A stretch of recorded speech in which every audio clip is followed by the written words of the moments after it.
Greetings, everyone. Thanks for joining us. I'm here with, as usual, Tom. Good afternoon, good evening, good morning, whatever it is where you're at. And Rob. Hello. Some delay, but we're also joined by Mr. H Reviews. Hello. See, we're doing delays, but everyone, thanks for being here. I think it's just you, Andre. Everyone in the chat. I think it's just you on this for once. Maybe it's you. For once, it's not Rob. I think it's you.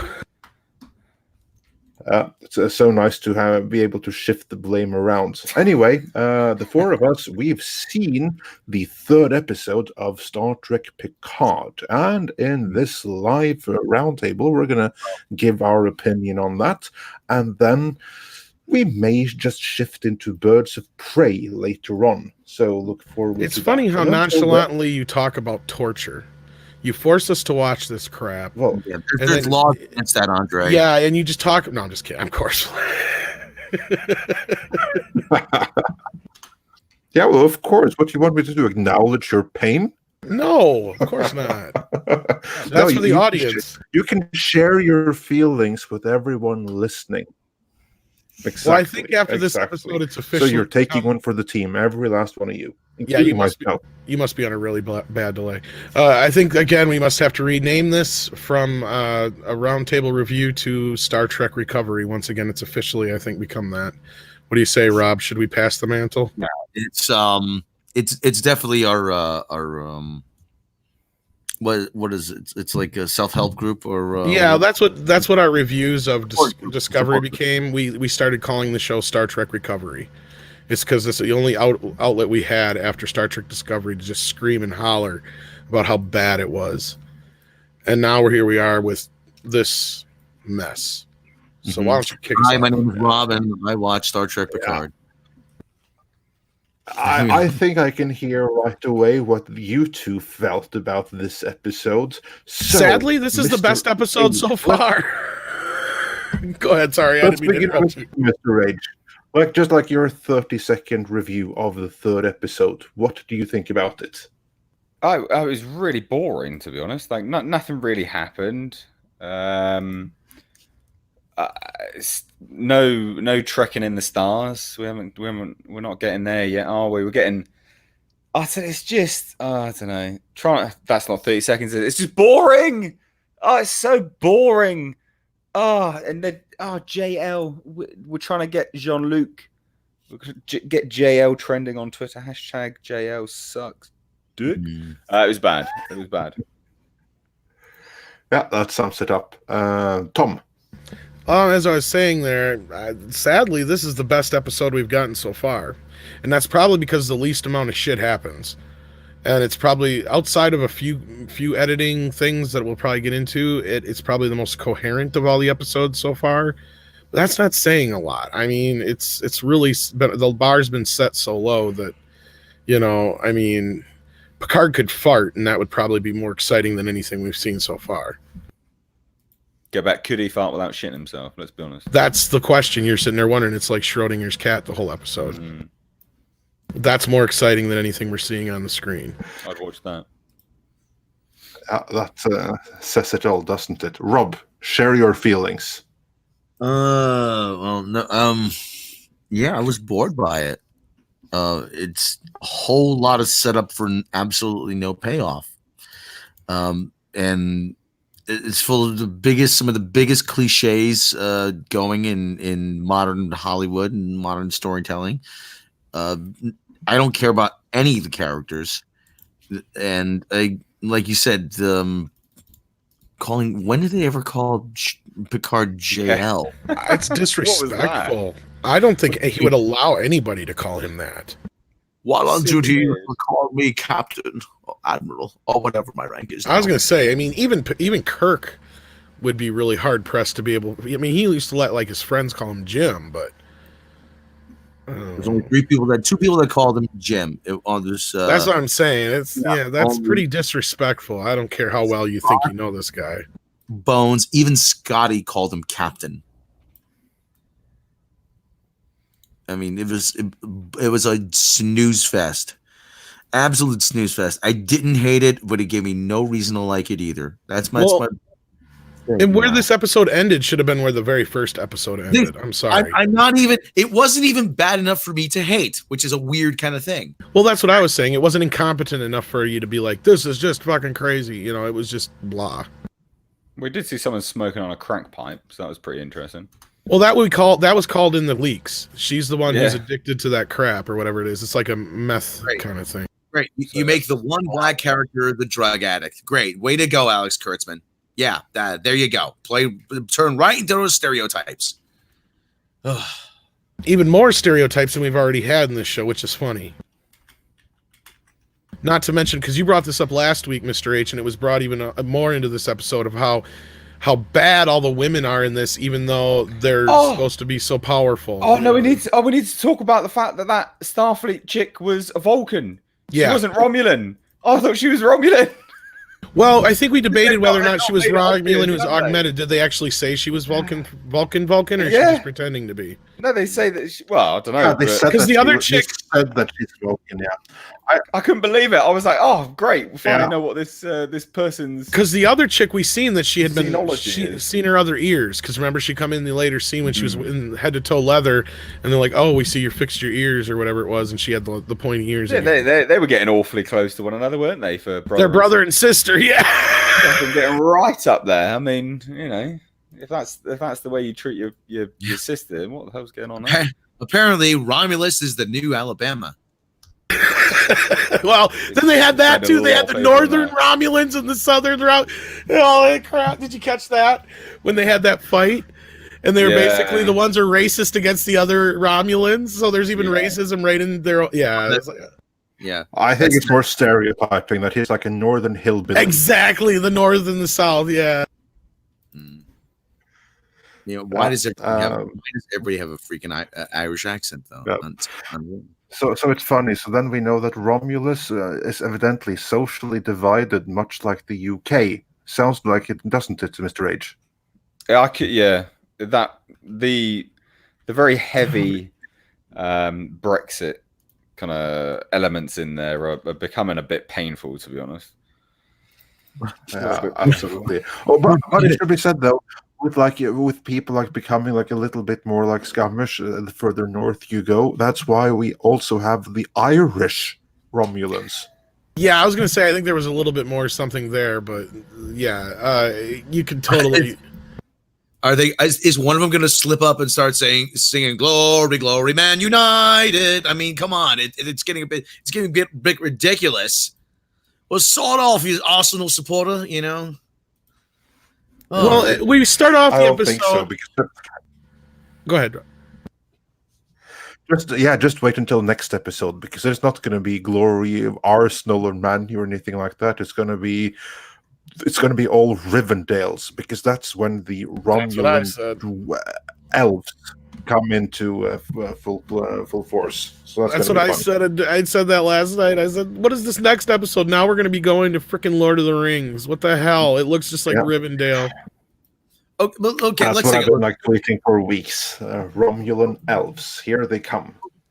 We got all like the big stereo. We got the Irish Romulans. We got the sassy black chick who is apparently addicted to meth or whatever it is, and then you got the rebellious captain who's freaking hard drinking and cigar smoking captain. Like, what is with the freaking Marlboro man's stereotype? Well, there was some people losing their minds because I guess it was a very big deal to Gene Roddenberry that smoking not be depicted in Star Trek. This is flavor country, Come. Oh my God! Here's the thing, though, that the people that make Star Trek right now, they couldn't care less about Gene Roddenberry or his vision or Star Trek. So just that he didn't want it in there is probably a very good reason for them to put it in there. I got one good thing to say about this show. One good thing. They actually finally acknowledged that Romulans had more than one planet, and they were trying to evacuate more than one planet. But why would they be evacuating more than one planet? Because there is more than one planet in the Romulan Empire. Evidently, several of them must have been in the same solar system. Yeah, that's the other problem. I was just going to say, for every step they go forward, they take 10 back. But I had to give them credit. Yeah, but it's their own fault. There's their own fault for just making a supernova be so powerful as to just threaten the entire galaxy. Because then you're in Star Wars fantasy territory. And I know, but they're trying, Andre. We got to pat them on the head and say, well, at least you tried. They want a participation trophy. That's the problem. Well, they could have tried harder. It was just boring. That was it. There was nothing to it, right? Now, I agree with you guys. I thought that the episode, like Tom, I thought this was the best episode yet. Like Mr. H and Rob is saying, that doesn't say much because it was still boring as fuck, if you pardon my French. It was just so boring, and it's so sad, and it really upsets me because I wanted this to be good. But as it stands, the only time I actually like this is when we have like some kind of member berry, when they have like some of the licensed music from Next Generation or something. That's like the only thing that I like about this, and it's so sad because this should have been epic TV. This should have been one for the history books, and as it stands, it isn't. I got something to say about the music, or at least a question for you guys. Did it feel like there was two different composers for the show? Because like you said, Andre, there's some great moments where they do sneak in the original music here and there. Then there's some really cringe moments where they sneak in the music. Then there's moments where you cut between scenes and the music is like 90210 freaking soap opera music, where it really feels like I'm watching a daytime soap. The way it cuts with the music and everything. And then we'll get into the cutting, like I said, because there's a big what the fuck kind of thing with the cutting here I want to get into too. But music first. Did anybody else feel like that? Like it was composed by two different people? I felt like You know what? I have never remembered the music to this episode. I'm not like, if you right now played me 10 different opening tunes and you told me which one is the one for Picard, I wouldn't be able to tell you. And I still haven't noticed any kind of music in this. Like it doesn't do anything. Only music I know reference to Next Generation. Okay, well, here's what I'm talking about. When you have like these dramas, like these soap opera dramas or these teen dramas, Rob will know what I'm talking about. When you have a scene end with a sting and then it goes into the next scene, they usually hold on one note. So you'll get like a dun. Rob will know all about the teen dramas. Well, he knows because we've talked about this stupid crap before on After Dark. That's what I was meant. But yeah, he watches way too much CW. That too. I do. Yeah, but it's basically, I don't know what the hell you call it, but you do this sting of music and the way it cuts between the two scenes. I mean, they're juxtaposed, and yeah, it feels like a fucking teen drama when I'm watching. It doesn't feel like Star Trek. That's the old way they used to do it. Yeah, that's the old shit. But they have those all the time in this show. I've noticed. Like you'll have this sting between two different scenes, and it hasn't changed much. The idea is still the same. You know, it usually ends on some sort of crescendo. It's a build up crescendo, and then they hold it, and like I said, it carries over to the next scene or carries in commercial. And you never had that on old Trek, really. You had that on shit like your daytime dramas, your nighttime dramas, that kind of crap. Well, it was to hold that tension there, yeah. On old Trek, you had, usually it was when you went to a commercial, like on the. That's a little different, though. Yeah, it's a little different, but there was a one. What's the episode where Spock gets the spores? This Side of Paradise. He's standing over Kirk with the big chair. He's about to bash him with a and they come back and Captain, it wasn't myself, But that's different because you're still in the same scene. What I'm talking about here is where you'll take something where you'll leave tension off on another scene and cut to a completely different scene that has nothing to do with that, just to stretch that tension out. And they did that in this episode. Not only that, that's where it gets me into the cutting of it, because they cut two different scenes together, three actually, that don't match up time wise. You have the Soji scene where she's talking to that lady in the cuckoo's nest scene, and that's intercut with Picard, who's actually intercut then again talking to the black chick, and none of those scenes seem to time wise cut right together, and it breaks. I'm sorry, Tom. Are we back to like the Discovery, the thing where nobody has a name? It's just by their stereotype? That's the problem, yeah, because I can't remember anybody's name. I only remember the two girls' names because it's Dodge and Soji, and they're easy to remember. Can we talk about the fact that in the last episode, the strong whammon in charge of Starfleet said that Picard, the sheer fucking hubris, right, which is Yeah, a meme in and of itself, right? We need to acknowledge that happened, right? And it was supposed to be played as shock, but then in this episode, Raffi, the black chick, is literally exposing his actual hubris. Mm-hmm. Yeah. Like, what? Well, because she has to tell. She has to tear White Boy down. That's why. Yeah. Well, no, I know, but you've gone from one side of.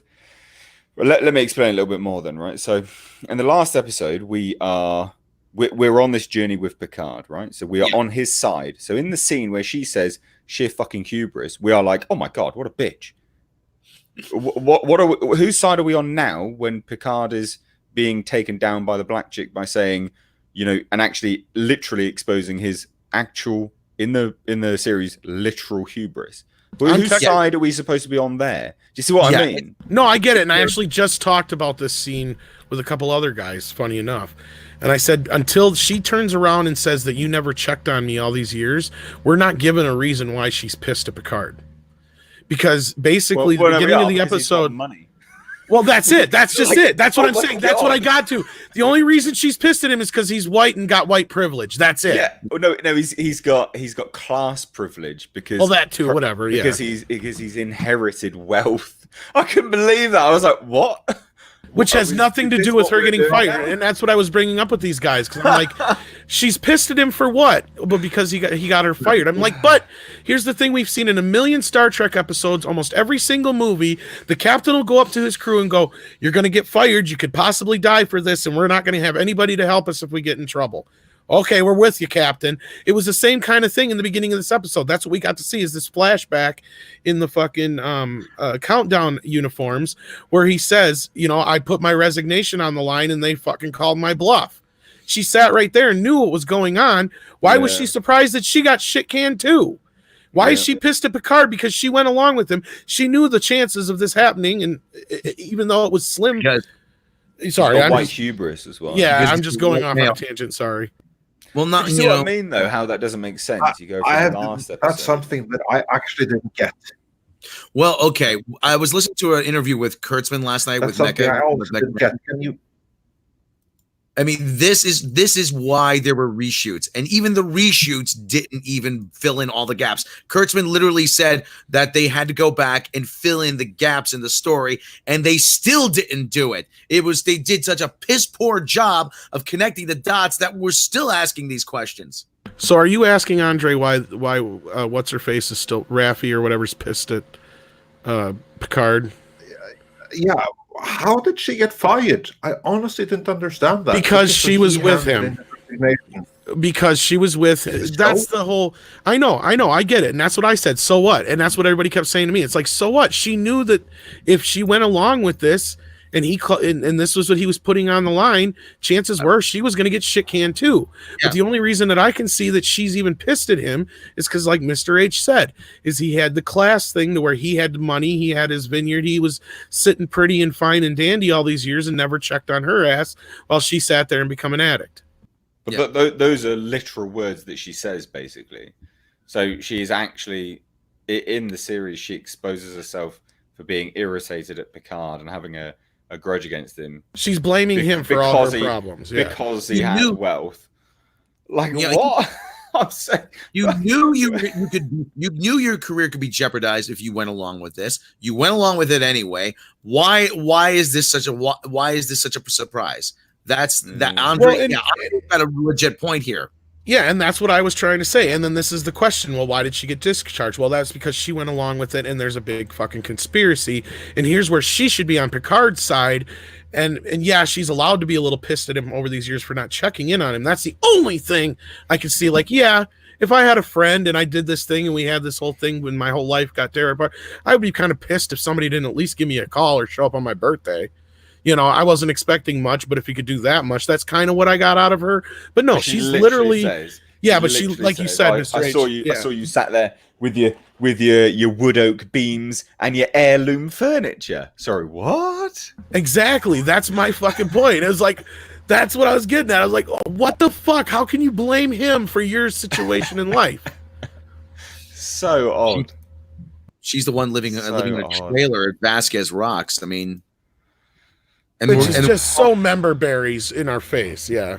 And we're calling it Vasquez Rocks now. We're not even bothering to pretend it's a different planet. They're just saying it's Vasquez Rocks. That was really fucking stupid. I can't believe more people haven't called. Andre has to reset his internet. He's having some issues here, guys. So he's coming back. Don't panic.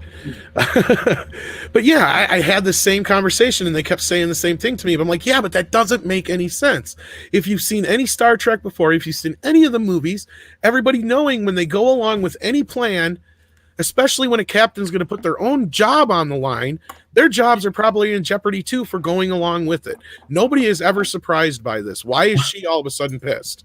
What did Kirk tell his crew when they were going to go rescue Spock? When they're going to go find Spock on Genesis? Exactly, that was my point. We have no help. We're doing this on our own. If we get caught, we're probably going to get in trouble. If we are successful, it's like, yeah, Captain, we're wasting time. Yeah, and they're like, let's go, come on. They all believed in him. They didn't care. They were all loyal to Kirk. I mean, Picard can inspire that kind of loyalty, but at the same time, if you know you're putting your career on the line for Picard, you cannot be surprised at the outcome. You play the game. There's always a chance you're going to lose. Now, Mr. H, you sounded like you were going to say something there. Sorry, I didn't mean to interrupt you before. No, it's just it's painful, isn't it, really? She's mouthing off about a bloody shack that she lives in, going, well, I would, but it'd just be embarrassing. It's like, what? Shut up. No one cares. No one cares. Actually, why is this part of the show? Why is that part of the show? Seriously, why? Because that's not setting anything up. It's not even from a narrative perspective. It doesn't actually set anything up because we now know that she's just going to fuck off to some, what was it, free cloud? So I don't know, cloud something. Yeah. It doesn't set anything up. That's well, not only that, they wasted this opportunity to have a good part, a cameo of somebody from the old show. Because most of the people he's worked with are now upper ranks in Federation, right? Mm-hmm. What do you want to do? You want to get a ship or whatever. So you go to one of your friends who's actually working in there, and that's where you bring in Geordi or something like that. You know what I mean? It's like, Geordi, I need a ship. You know? Exactly. No, someone just said something really interesting here. Hold on.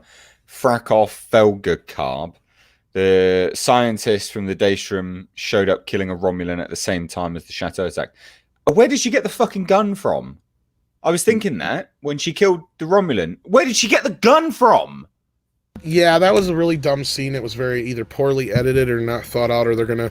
Here's the thing: we all know she's in on the deal from the leaks. So it's hard to say. It'll probably flash back to that, and it'll be set up the whole time. But where'd she get the gun from?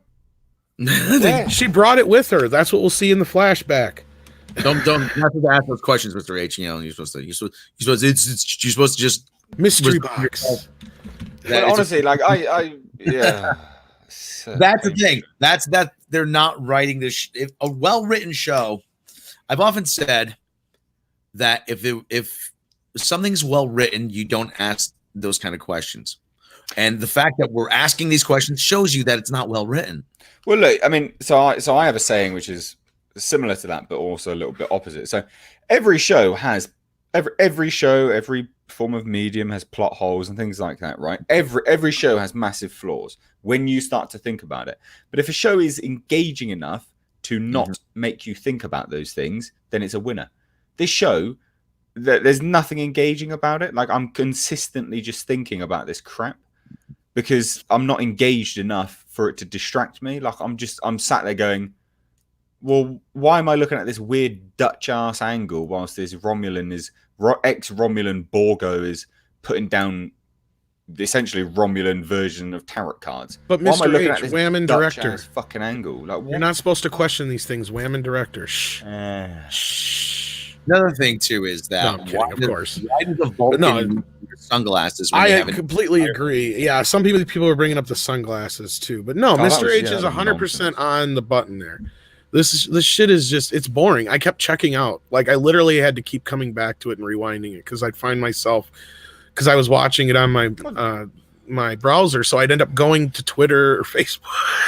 It's like, oh shit, I was watching this show, and I'd have to go back and rewind it because I was like, I'd literally phase out that I was watching this show all the time.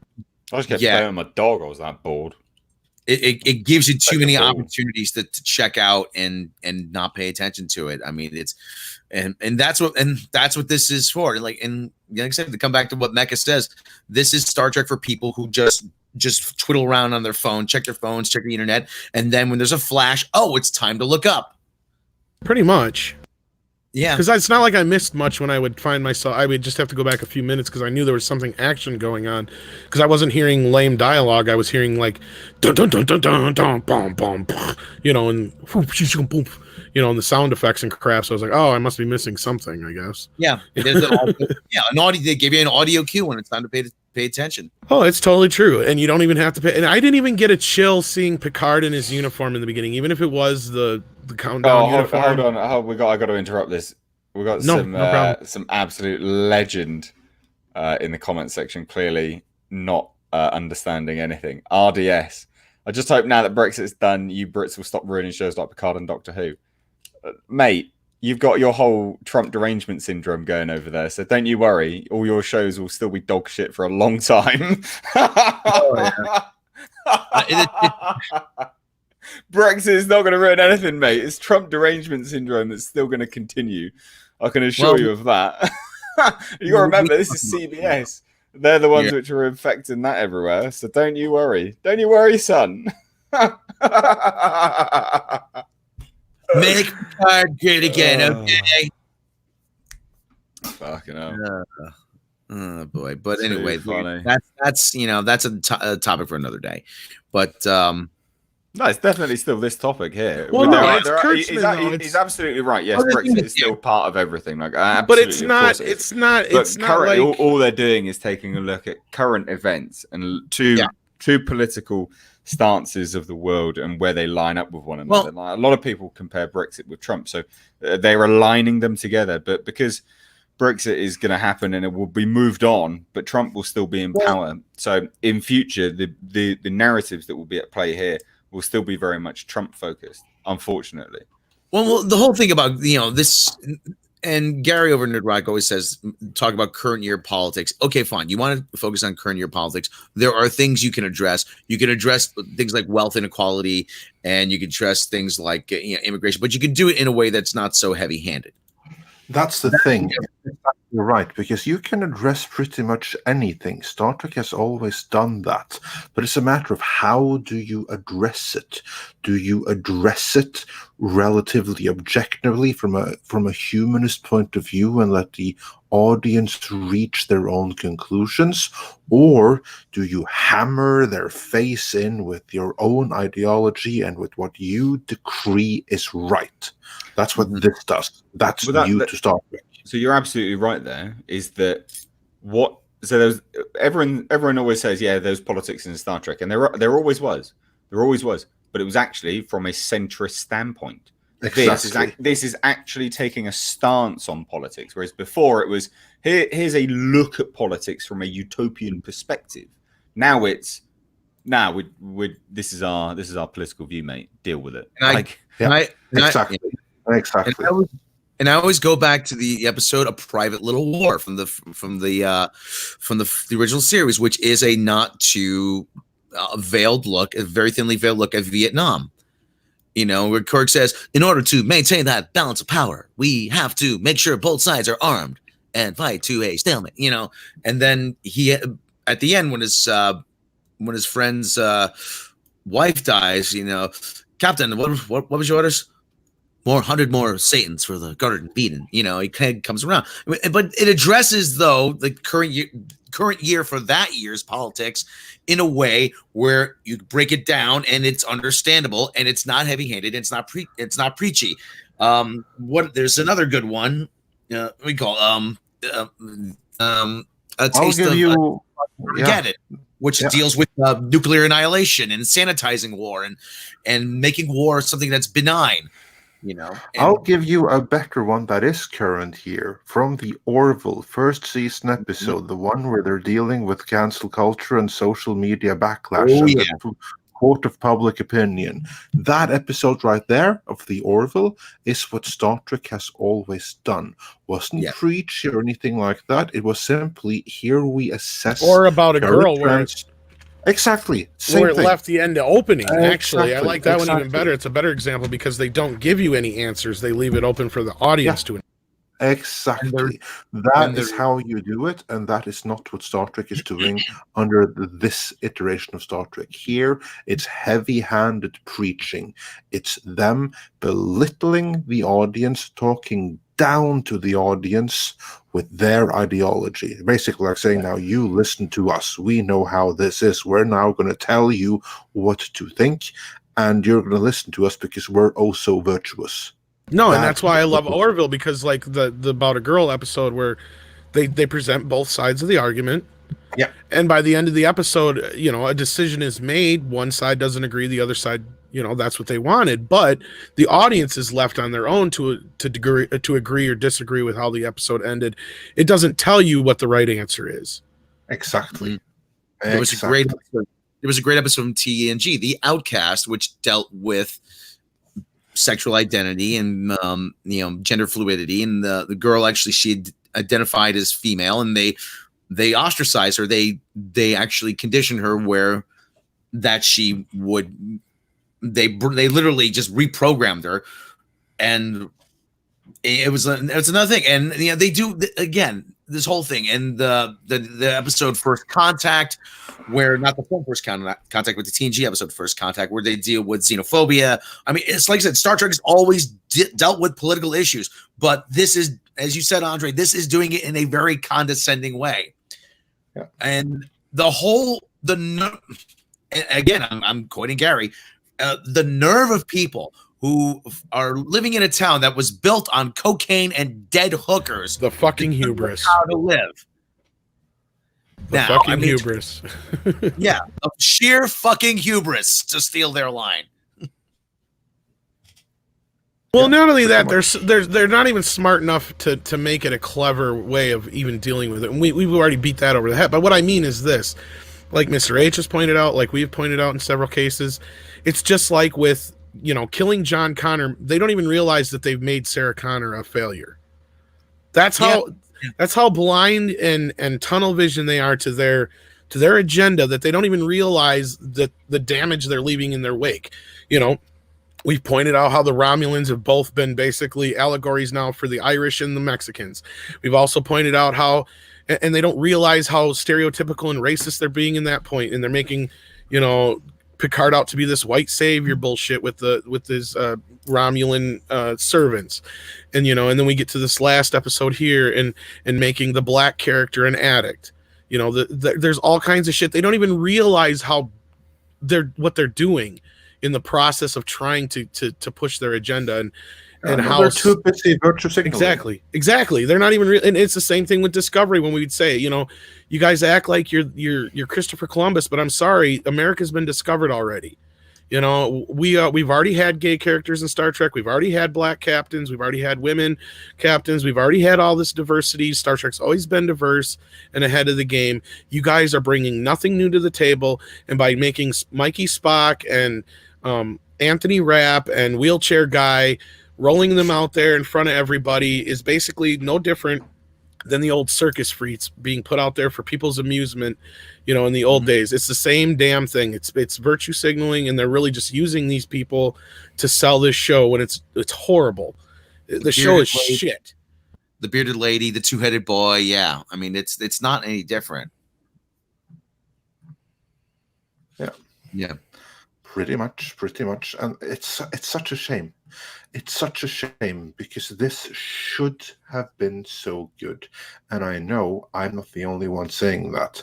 I know that people very, very high up in the CBS and Viacom CBS system are saying exactly the same thing. That this was the kind of thing that they could have used to save Star Trek. Instead, the very thing that could have been used to save it has been used to drive it even further into the ground. And how are they now supposed to recover from this?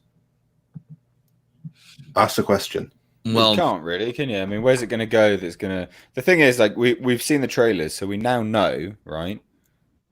Well, logic would, I think, anyway. It looks like, unless people are living on different planets, that he's going to keep coming and going back from Earth. So going to the stars, come back to Earth. Go to the stars, come back to Earth.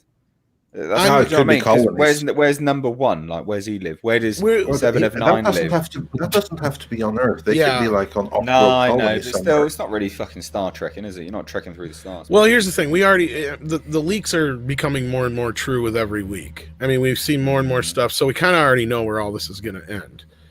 And it's just boring at the moment. That's the thing. Like, I don't see. The thing is that they're playing the. Like, if you like this show, that's fine. Like, top notch, be my guest. Who cares?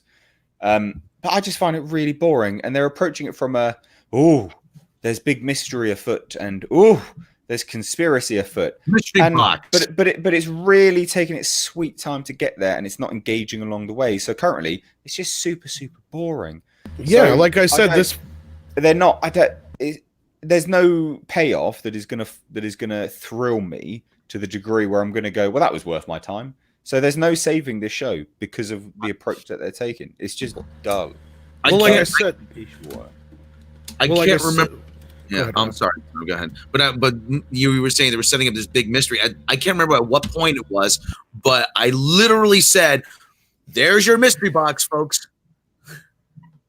Well, like I said earlier, this episode where this episode ended should have been where the first episode ended. He should have been getting on the ship and getting ready to go on his adventure at the end of the first episode. It's taken us 3 episodes to get to this point, and we really have no more plot than we did the first episode.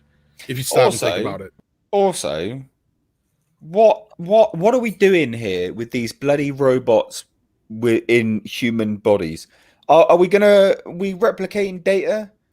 Who are they? Are they bringing the prophecy of the apocalypse because they're going to destroy everyone? What's going on here? Are they going to be reincarnated as data?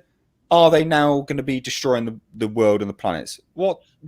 There's 2 really strange themes, going here, right? Well, that's Because well, you've got the Bro, perspective of them going off saying, right, well, we need to go there because we can get data.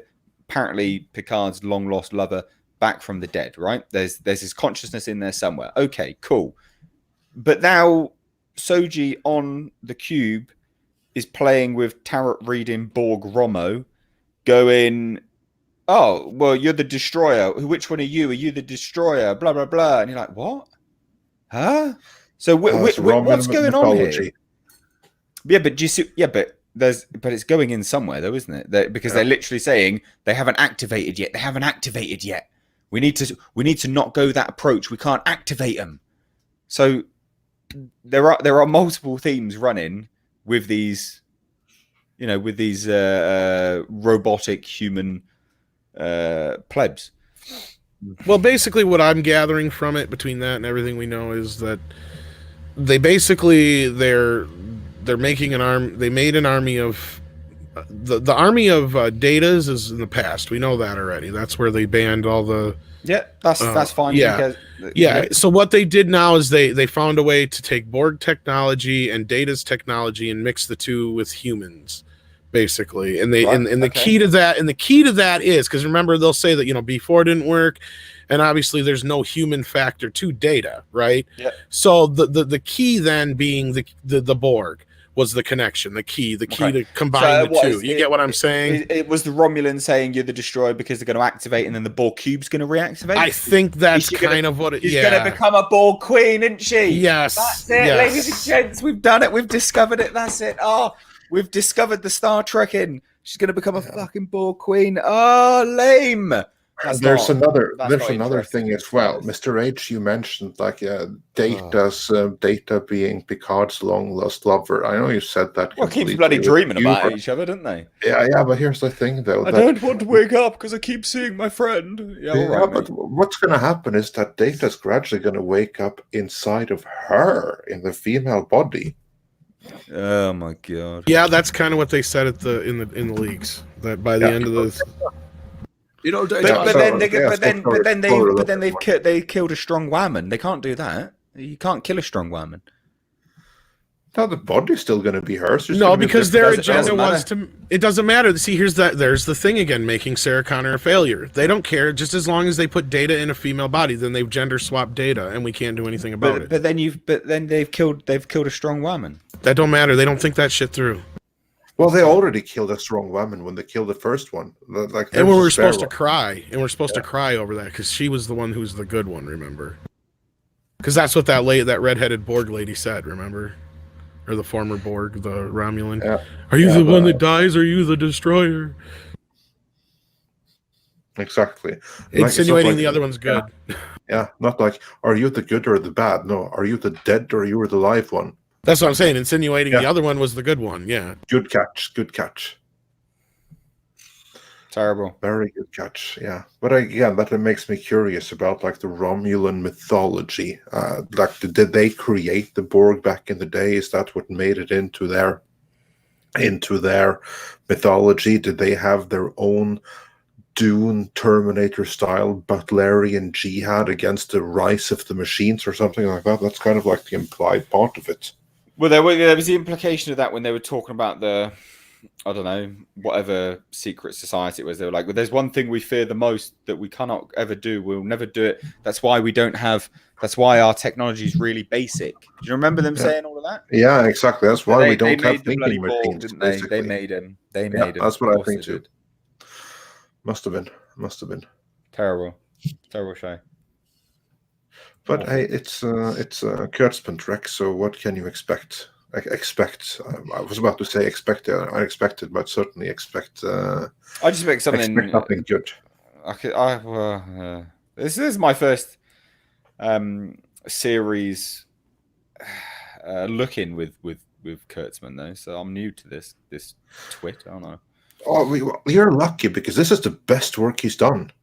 Gotta say though, guys, everyone, this is a huge step up from Discovery, isn't it? Yeah, but he's also been kept the farthest away from this too, Andre. We know that.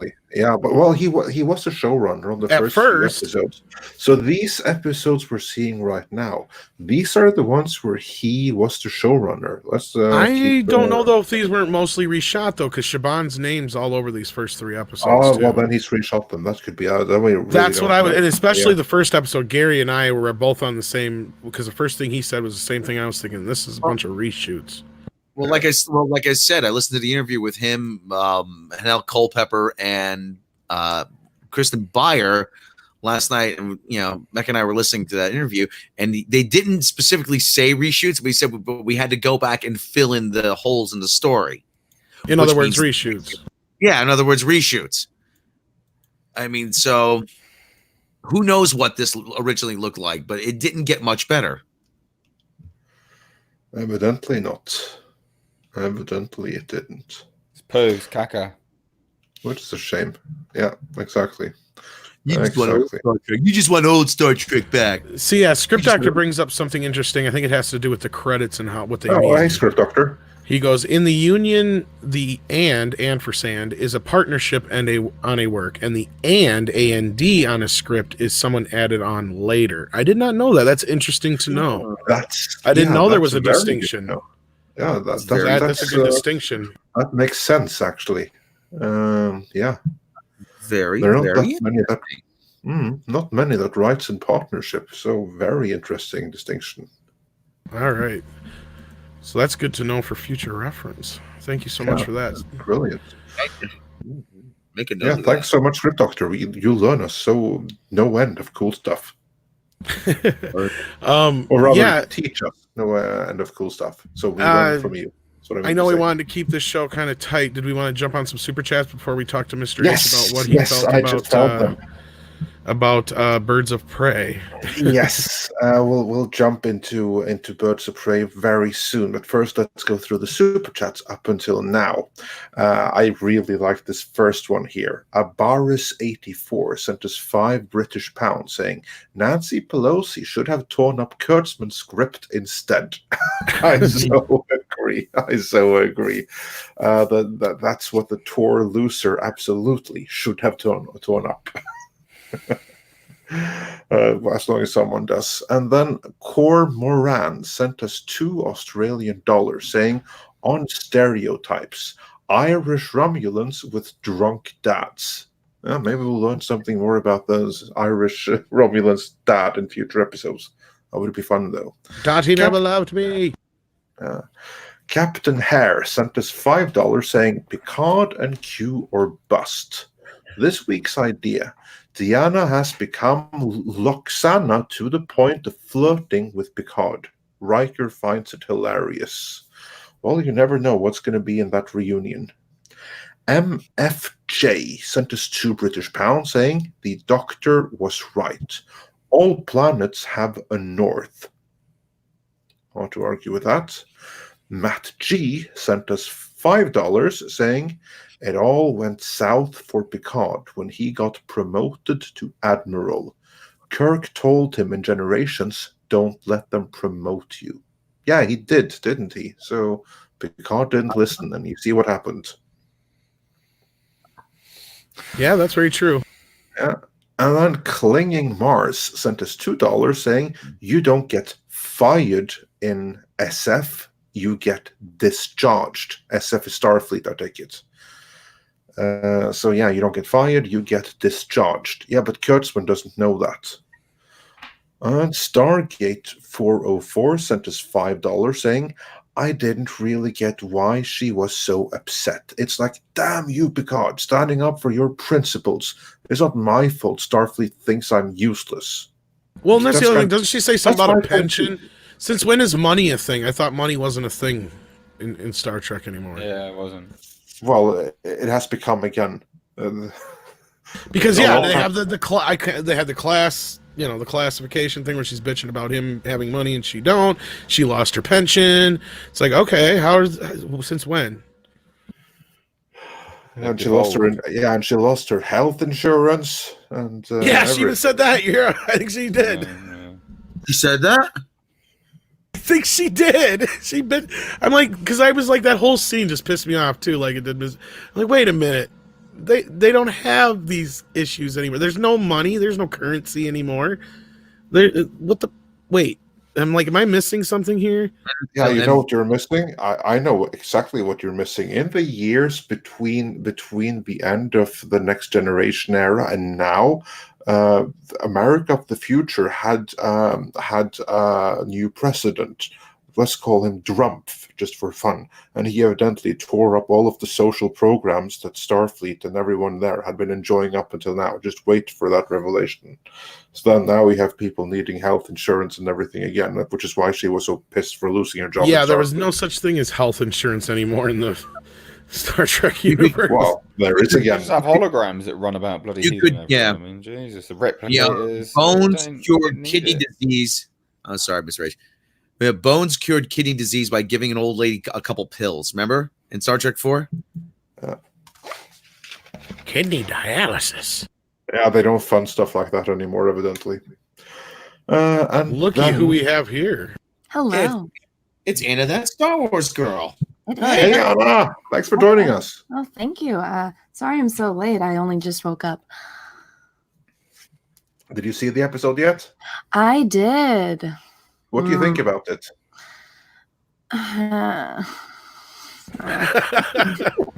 Just need the rest of us. Well, it wasn't great. No, that's kind of our general feeling as well. Everyone here is kind of like saying that it's the best episode so far, which means it was only really boring. Yeah. Anything else that stuck out in it on either good or bad? I think that some of I really like the actress that plays Raffi, and I think if it was done by a different actress, that it wouldn't have, performed as well. Because if you look at Raffi on paper, I think she's an awful character. She just, out of everyone in Starfleet, she's the only one that saw the conspiracy theory, and then just for 14 years, she's just been in a trailer getting stoned. Like, you're telling me somebody that was in Starfleet that would be ambitious is just going to do that? Just not very believable. And blame Picard, no less. Yeah. And then all of a sudden he comes back with wine and now she's down to, go off into the universe and help him on his adventures. I just don't believe that. She seemed like the typical, oh, this is my stoner nerd friend that just, goes on the computer and figures everything out for me. So I don't know. There's so much about it that I had problems with.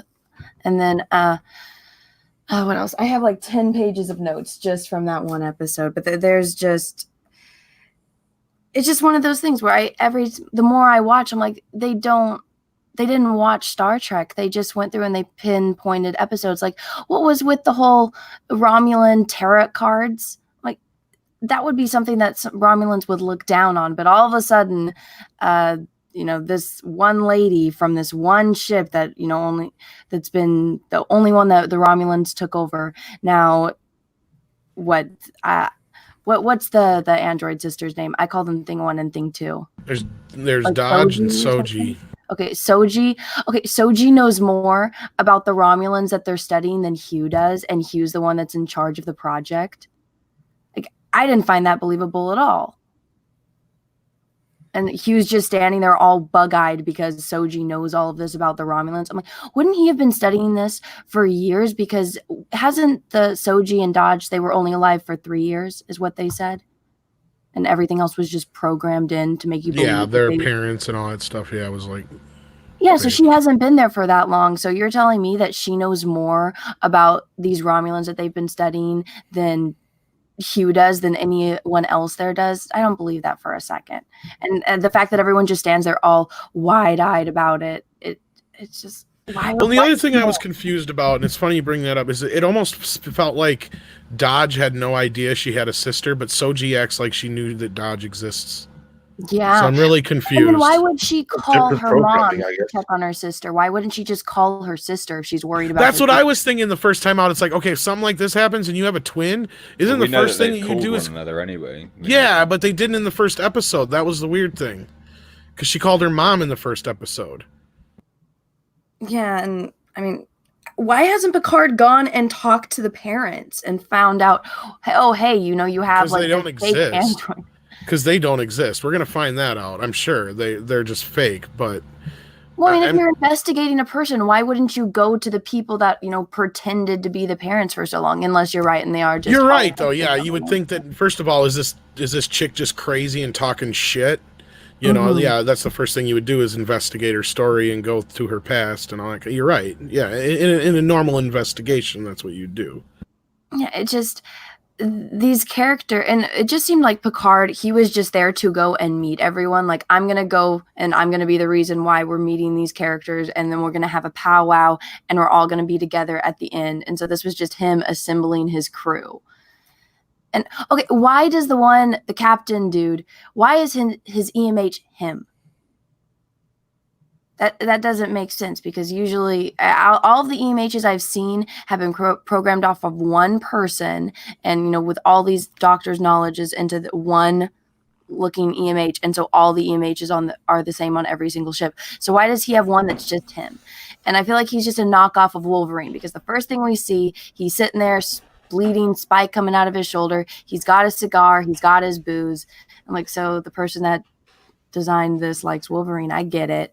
And then he has his little back and forth with his EMH. I'm like, so is this just trying to tell us? Oh, that makes more sense with the why you trying to get in my head thing now, because now you say the Wolverine connection. That makes even more sense. It'd be like Professor X trying to get in his head. Exactly. I'm like, okay, I get doing fan service, but this is a little much. I didn't even think of that, though, until you... I mean, I get it. I totally see it now. Well, I mean, the first thing I thought about it, I'm trying to remember which one it is, but it was the newer ones where the younger actors walk into the bar because they're trying to find all the mutants, and he just kind of tells them to F off, and then they walk right out. That'd be First Class, yeah. Yeah, but the shot of it where he's, sitting there at the bar, I was like, this looks really similar to when we first see Rios. I'm like... Like I said, I get doing fan service, but that's just a little... It's a great observation, actually. And speaking of rip-offs and everything, there is one thing that I've never seen, but that has been pointed out to me. Namely, that this whole thing now, from the next episode is going to be a ripoff of Star Trek Renegades, which is a fan series set a decade after the USS Voyager's return to Earth. And then a ragtag crew of renegades and outcasts must covertly work with Admiral Chekhov and Tuvok to stop forces threatening the Federation from outside and within. Replace Admiral Chekhov and Tuvok with Picard, and that appears to be the plot for Star Trek Picard, doesn't it? So, yeah, they've been ripping off everything as usual. They're ripping off Dune, they're ripping off Star Trek Renegades, they're ripping off Wolverine. Rip-offs left and right, and very little original, and what is original isn't good. And I think that's the most sorry sentiment there is for Star Trek Picard, which should have been a TV classic. Instead, it's just so derivative, all of it. You're missing one of the worst rip-offs, though. They're ripping off Twilight. That whole scene, Mecca said that too. Her on the bed, and he comes in and she's like telling him her problems, and then he like leans in and whispers in her ear that he loves her, that he's fallen in love with her. I'm like, this is Twilight. This is Twilight. Yeah, Mecca has seen that, had the same observation with that. But not only that, I can see here, and here's the thing, don't get me wrong, I totally love Patrick Stewart, I love him as an actor, but we're seeing exactly what he got out of this and why people didn't understand at first, why we were scared that he was going to have so much power all over this show. This show is exactly what an older actor would love.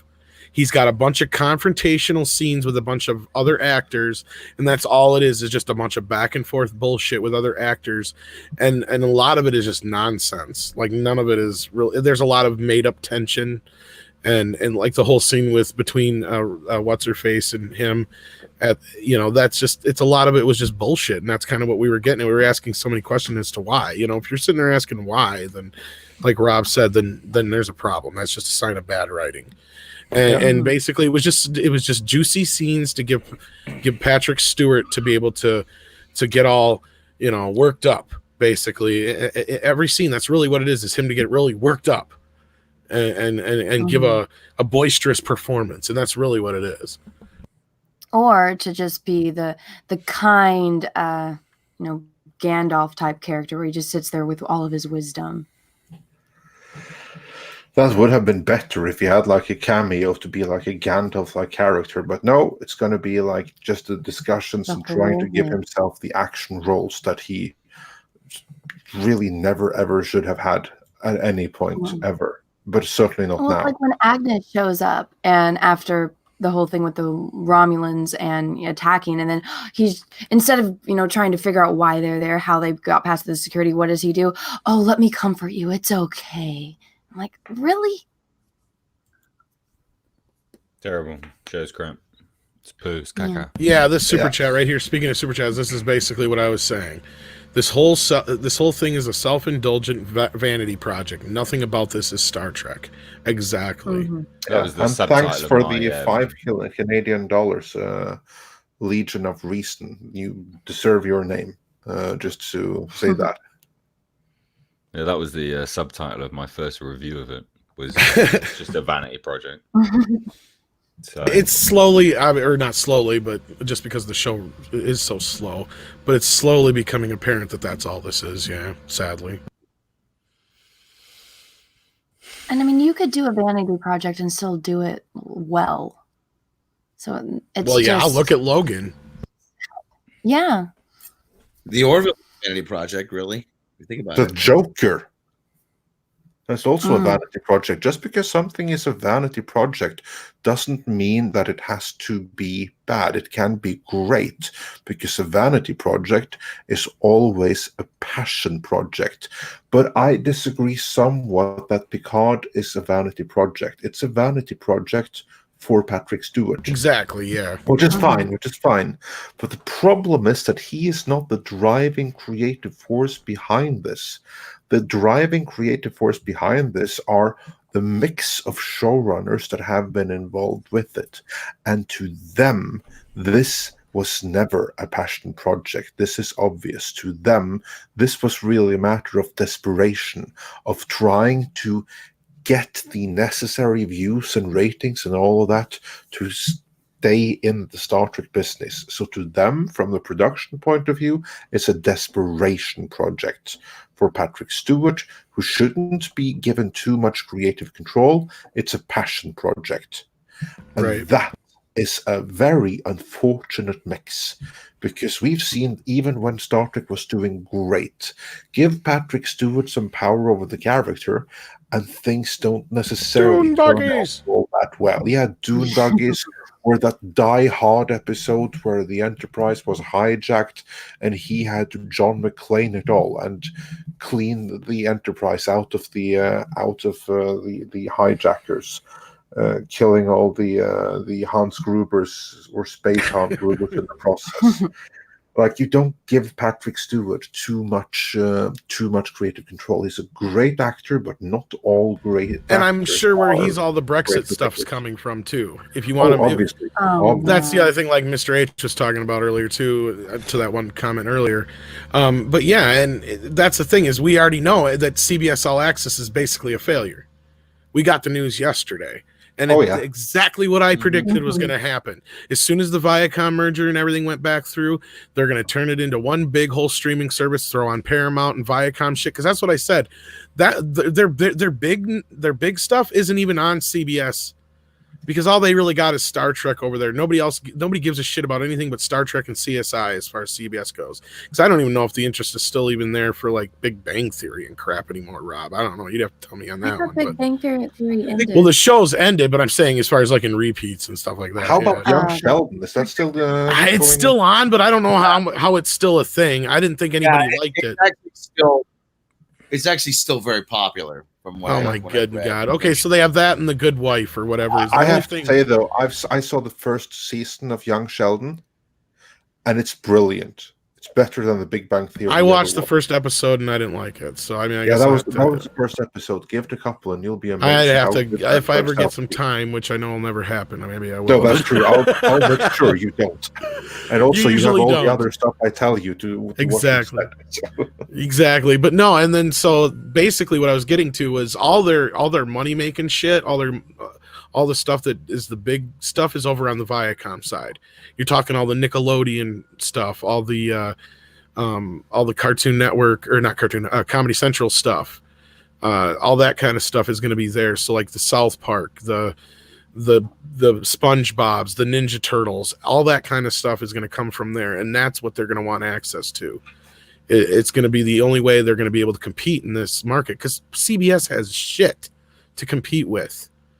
Actually, they have great catalog if they only dare to use it. Like, can you get MASH on CBS? Yeah, but I mean, again, they have nothing to appeal to kids and the younger demographic. The only people they appeal to is people like Rob, and he ain't gonna keep it because he doesn't like Discovery and shit. There you go. MASH is owned by Disney now as part of the 20th Century. Oh, that's Fox right. sale. It's not on that. It's on, yeah, because that's owned by Fox. That's right. It's going to be on Disney Plus. Go figure. That, or I think it's already on Hulu, isn't it? Yeah. Yeah. Even All in the Family is that's owned by Sony. That's not on.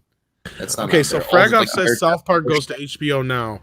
Now, is Comedy Central owned by Warner Brothers or Viacom? I thought it was a Viacom one. Comedy Central owned by Viacom. That's what I thought too. So then, unless they made a deal, maybe that's where they got some money. That's very plausible. Because here's the thing that Paramount's doing is I think that they are footing the bill for this bigger version of their streaming service. That's why they did the deal with Netflix for like Beverly Hills Cop 4 and a few other things. And if that's the case, if they sold South Park to HBO, then there's some money to build their shit with. That's why they're willing to forego it for like 5 years to be able to build their new whatever this is going to be when it's. I think it's going to have Viacom or something in the title. I can't remember what it's going to be called, but. Yeah, it certainly won't be CBS All Access. Like No. But everything that's on CBS All Access is just going to get soaked up into that. Yeah, that makes sense. That makes sense because CBS All Access, that was an also run that was never going to take off. No, and at their peak, and that's where everybody's like, "Oh, but Picard was a hit." Yeah, they got maybe what 5-6 million subscribers out of this. Their peak was like 4 million at one point, and that had very little to do with Discovery. And all Picard is doing is showing how bad Discovery did, and how poor it was doing to begin with, and how right we were about that. Because we all knew it. We never said that Picard was going to be a flop. That's the other thing they're trying to go around and say. We all said that Picard was going to be a flop. No, we never said that. We said, if anything, Picard's going to be it's going to have a strong start, and whether or not the show's good is going to dictate whether or not people stick around. And I think people are dropping out because if you look at Will Wheaton's after show or whatever, it's down in the double-digit thousands as opposed to millions it was in the original outset. So, yeah, that's not a great sign, let's say. Because they'll never give us actual numbers, so we have to go by what's out there to kind of. Yeah. I don't know. That's how it goes. That's how it goes. Shall we do some more super chats? Yeah, let's get through those. Yeah, well, we'll get back to my question for Anna afterwards. But let's do some super chats, and then we'll get back on track. Just give me 1 second to refresh this thing here. So we get everyone.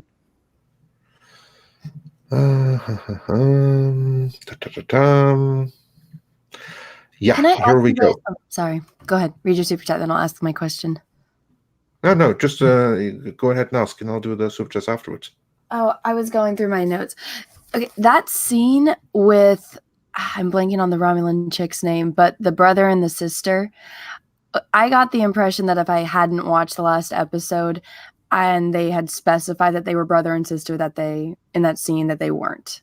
Yeah, we brought that up too. Yeah, I seen, it seemed like they were exes and she's trying to get back at him, because I was like, I wrote in all caps, incest and sexual tension. Yeah, very much so. Okay, so very much so. No, you're not the only one. It was like you could like sense the annoyance. Like, I can smell her on you. Mm-hmm. And the implication was like everyone else should have been smelling me on you. Yeah, that's what usually your lover says to you, not your sister. I know, and I'm like, okay, I really hope that she's adopted or something, because if they're blood relatives, I'm like, get this weird Game of Thrones thing. I'm like, anyone that has siblings watching that, it's like, hell no, that would never happen. Well, you just hit the nail on the head. If they have any way of making this Game of Thrones, they will. Because even though it ended badly, it was still a huge hit, and they tried to interject some of the Game of Thrones type of shit into the Discovery too. So yeah, that's how it was built. They like said that Discovery is going to be like Game of Thrones in space. You never know who's going to make it out alive and everything, which of course was marketing bullshit because it was nothing like Game of Thrones. Severed baby heads. Severed baby heads. The worst episode ever. Yeah, so that wasn't impressive in the slightest. And with that question answered, unless you have a follow-up, Anna? Not yet. I'm still going through my notes, but read your super chats. Yeah, sure.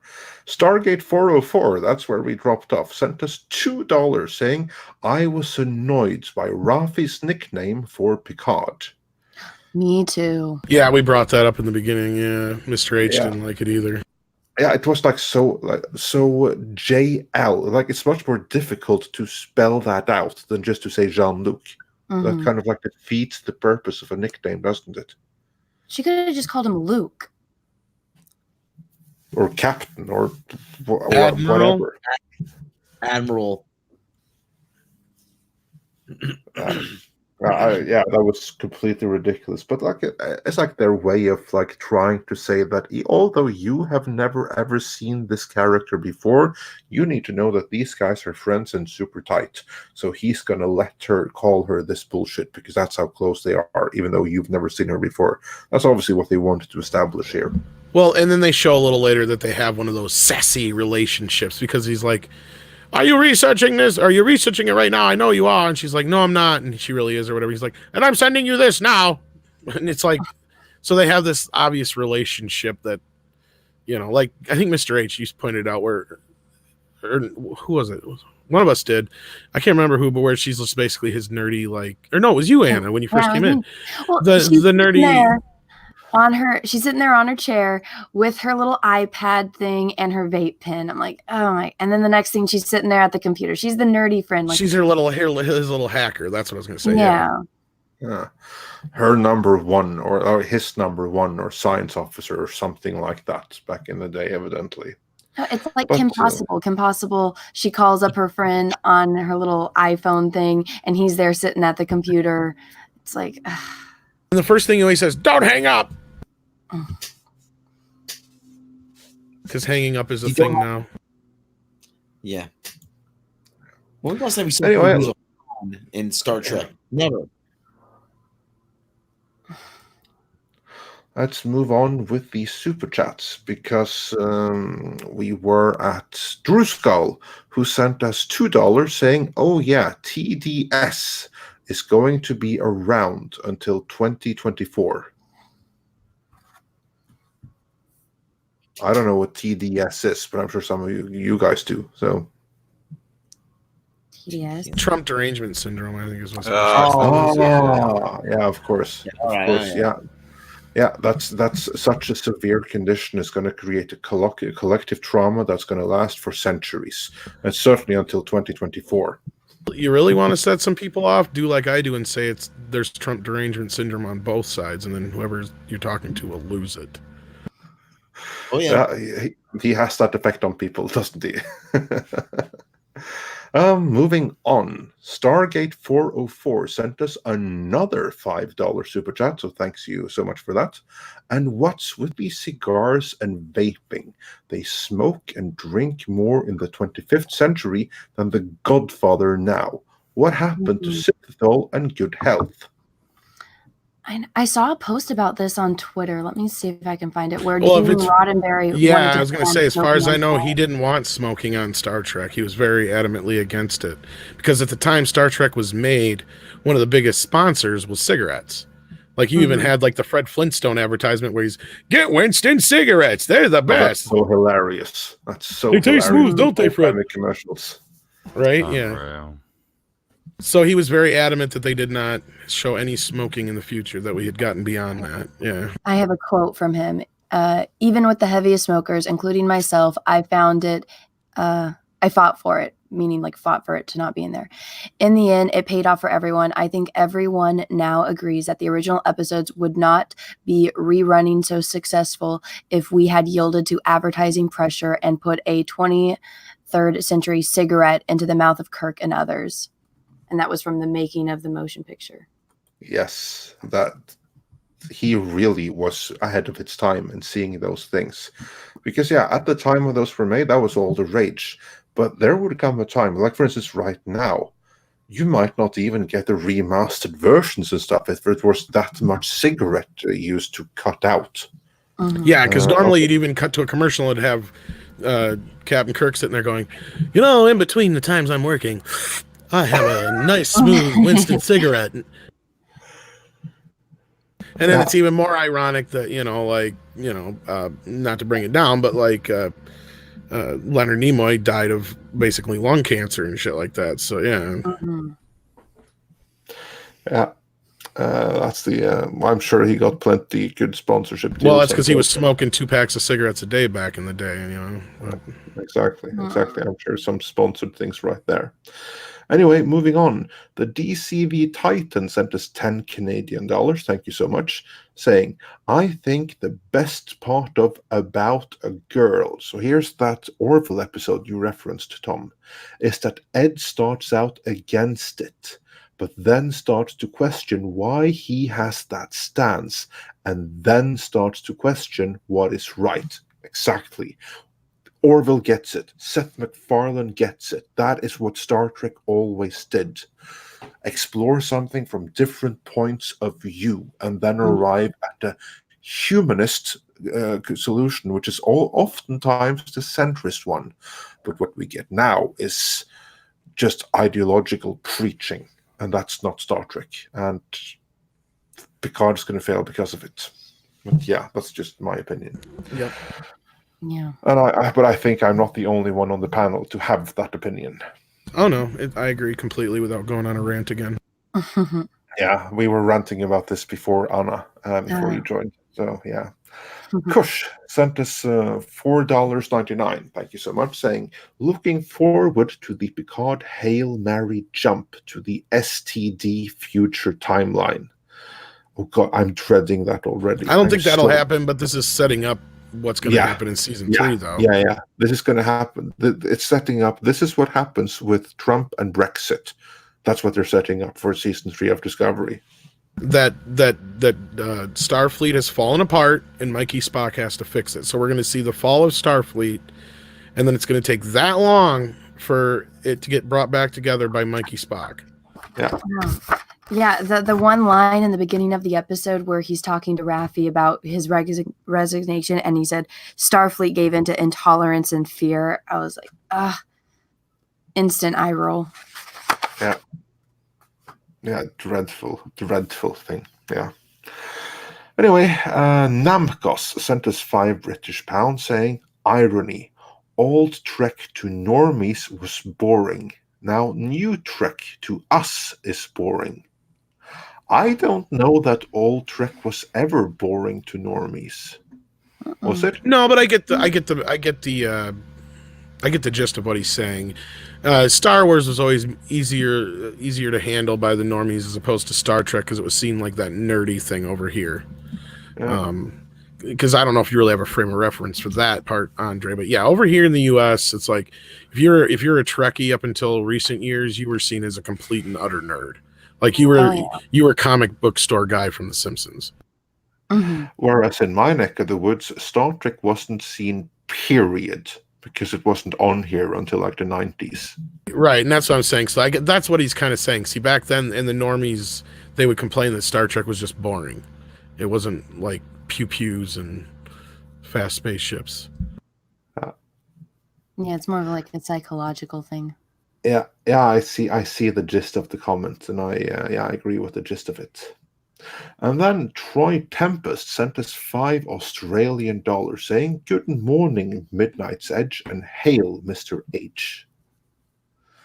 So yeah, thanks for that. And Stargate 404, who is the sponsor of this roundtable, I think we can say by now, sent us another $5 saying, takeaway, telling a girl you have a secret. I'm falling in love with you. With her after hooking up once and knowing her for 3 dates will totally not be creepy.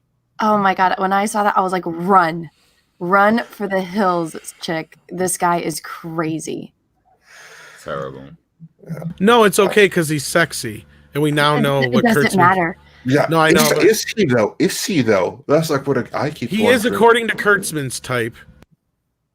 Evidently. I don't know. Who was it? I think Mecca on the High Council, she was showing the pictures, and I couldn't tell the difference between That's what I think we all came to the conclusion. and then this Romulan dude. Kurtzman has a type. We're not saying he's gay, but he definitely has a type.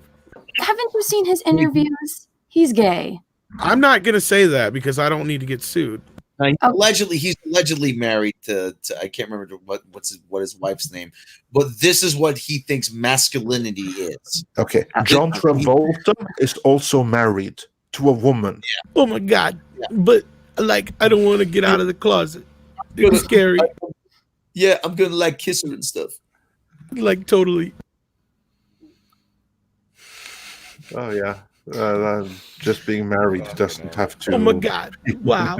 Did you guys also notice? And this is what I said in my review. I was like, okay, I've been complaining about how the Romulans don't look like Romulans because I liked the fact in the Next Gen that they added that little bit of prosthetics to their forehead and gave them, the different style and the pointed bangs instead of the straight across bangs, just to make them look different enough from the Vulcan so you could tell, but you could still tell that they came from the same kind of background.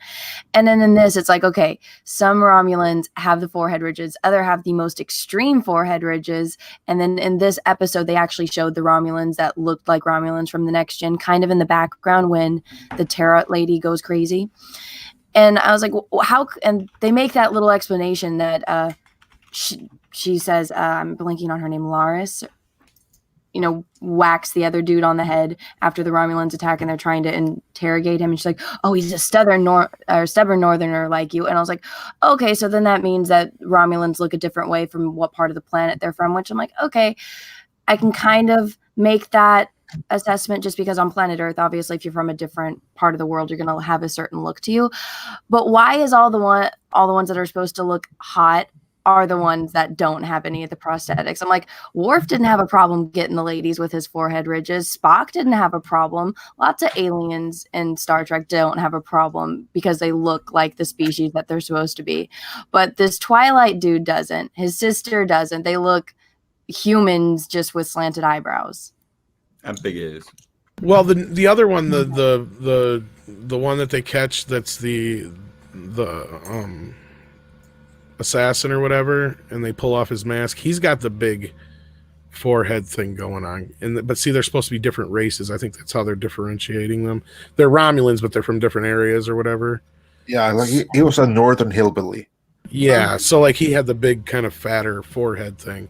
I don't know if it's similar to what you're talking about, but that might be partially what you're kind of talking about. Yeah. But yeah, AK Whetstone brings up a good point. When is the twin going to get knocked up? I was thinking the same thing. At the end of this first season, we're going to find out she's pregnant, because that's his whole goal with her, is to get her knocked up so they can, I'm sure there's some connection there. So then they can get the Romulans mixed with her DNA and all that shit. So they don't have birth control. Well, I'm sure not. The whole point of her is to probably, that's the whole thing, is why would you make a female at a fertile age? It's so that she can get knocked up. That's why they want to make her have a baby for some reason. So, because it's the key to everything. The key to everything is her. And then the key to the human connection was the Borg. So now they just got to transfer it to the Romulans. You got to think like Kurtzman. I'm not stupid. I know it's really tough to do sometimes, but we've seen him fuck up enough shit that we figured it out. He screwed up the Dark Universe, Spider-Man. He's written for Transformers. He's written for the original J.J. Trek. After a while, you kind of get his MO, right, Rob? Rob's dead. But I'm starting to see his writing. There's there's a MacGuffin. There's the magic blood. There's something having to do with color red. The acid blood. They're aliens now. Call on. Yeah. Well, remember Khan's magic blood? Remember that? And it was in Spider-Man as well. And Spider-Man's magic blood, and now the aliens' magic blood, and the Romulan magic blood, whatever it is. I mean, there's. Yeah, he has certain things he always comes back to, like governmental conspiracy theories, a secret within a secret within a secret, a mystery wrapped inside a riddle, wrapped inside an enigma, that kind of thing. Well, it's like Mr. H brought up, where did that chick get that gun? Well, spoilers for those who don't know. If the leaks were true, we're going to find out that she's working with Maddox anyway, and so they'll explain that later on down the road. But they're already leaving red herrings open, or not red herrings, but they're leaving breadcrumbs to where, if you really kind of know where this is going, it's real easy to pick apart. And that's why I'm pretty sure we'll find out that she's either going to be pregnant by the end of the season 2, or that's the whole goal of why this guy's sleeping with her.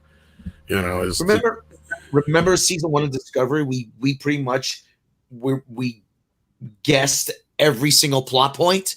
Well, not only that, we even gave them better outings than they ended up taking. Like, we gave them smarter options that they didn't even take.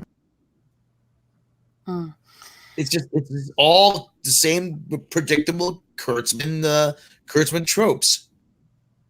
Yeah, I mixed up. Red herrings are when they give you false clues.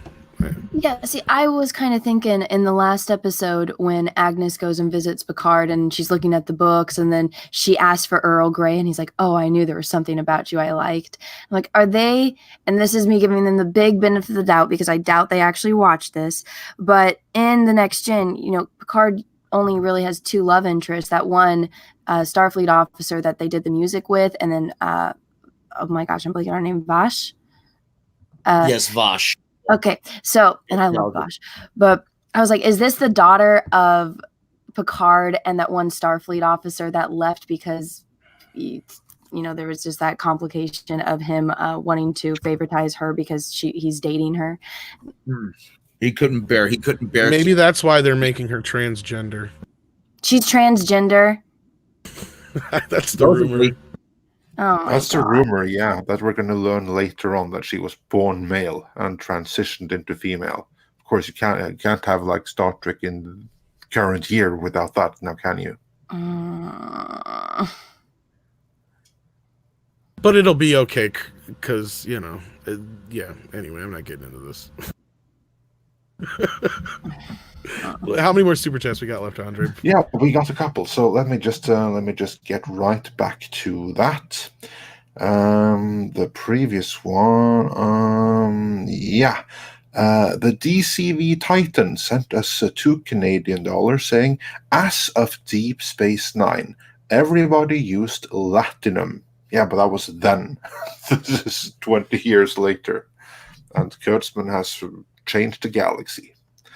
And then Drew Skull sent us first $5 saying, Joker is an example of present-day issues being told, but not preached.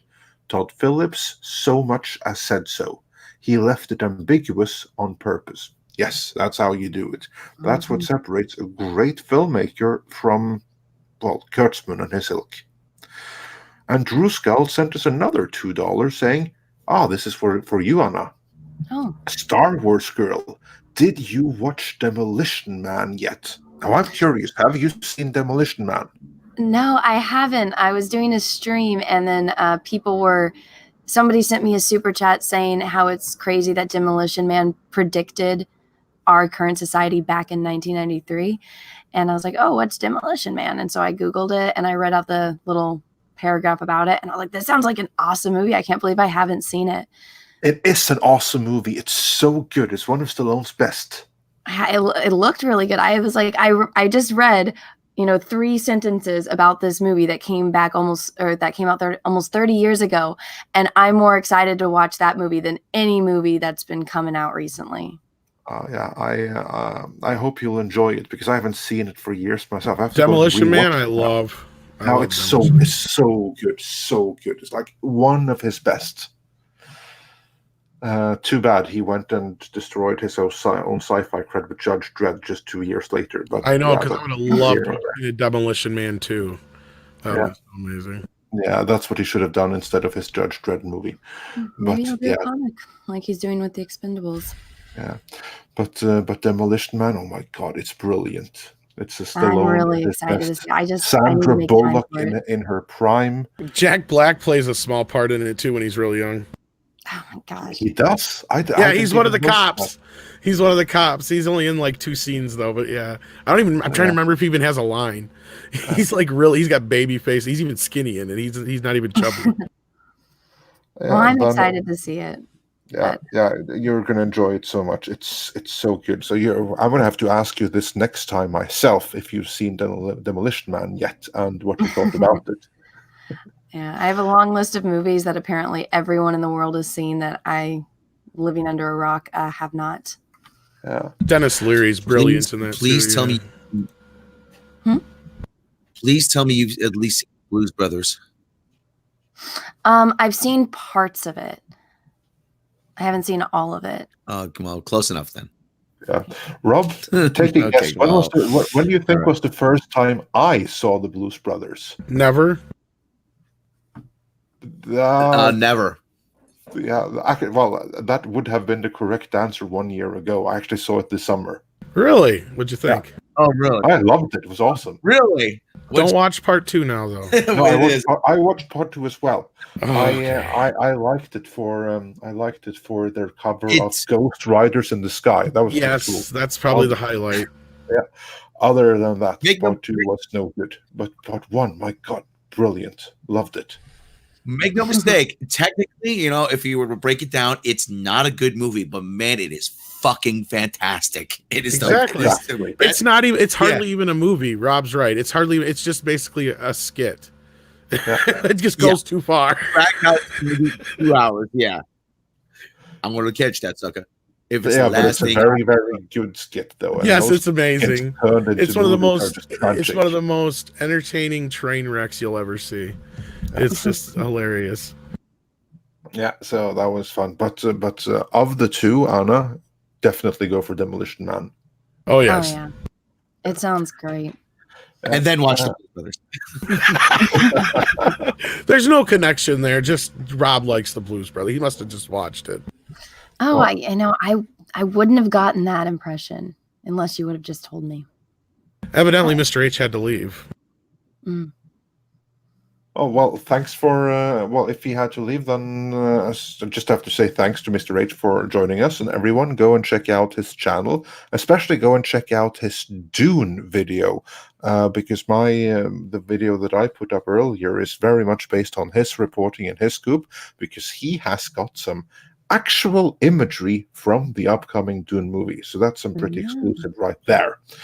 And with that said, let's jump straight back into the super chats and try to get caught up with that. We mentioned Judge Dredd in conjunction with Demolition Man, and so did Daryl Brewer, who sent us $5 saying, seems like they pulled a play out of Stallone's Judge Dredd with the twins. You know what? Yeah, you're not entirely wrong, because you had like the whole twin angles there as well. Of course, that movie messed up because the twins didn't look anything like each other, which was ridiculous. But yeah, that's how it was. And then the Legion of Reason sent us the $5 that we already referenced, saying the whole thing a self-indulgent vanity project. Nothing about this is Star Trek. Yeah, that is so true. And Matt G sent us $2 saying, happy note, congrats to Midnight's Edge, 163,000 subs. Yes, thank you so much. Thank you so much to everyone that has made that possible. Yay, congratulations, guys. Cheers. Thanks so much. And I'm just going to refresh, and then we'll get to the final super chats. There's been a couple of more since then. Yes. Matt G also sent another $2 saying, thanks again to Anna for her Picard video earlier. Oh, you're welcome. Thanks for watching. And Woke Troll sent us $5 saying, sounds like I'm not missing anything with Picard, just more STD crap. Yeah, that about sums it up, doesn't it? Sadly. Cor Moran sent us $5 asking, what did Mr. H think of the re-moaning Northerners' Brexit jab? The fat Romulan they caught even looked like he was right out of a North FC meme. I'll be sure to ask him that next time, but I think he probably rolled his eyes at it. Probably, if I know him right. And then Orville Nation sent us $5 saying, too obvious Spain parallel between Captains Holden expands, reads Quixote, and names ship I'm not too much. I've never read Rios? Quixote myself. Yeah, no, Rocinante maybe. This guy reads Unamuno names ship La Sirena. What the fuck? My Spanish is a little bit so-so, and I'm not fully up on Spanish literature, so sorry for completely butchering that. But yeah, we also saw earlier that Picard was reading Asimov in conjunction with the androids and everything. So there's obviously parallels going on there, obviously.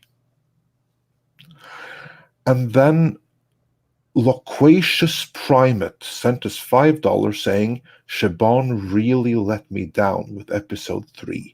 For me, the biggest weakness is the cringe soap opera dialogue.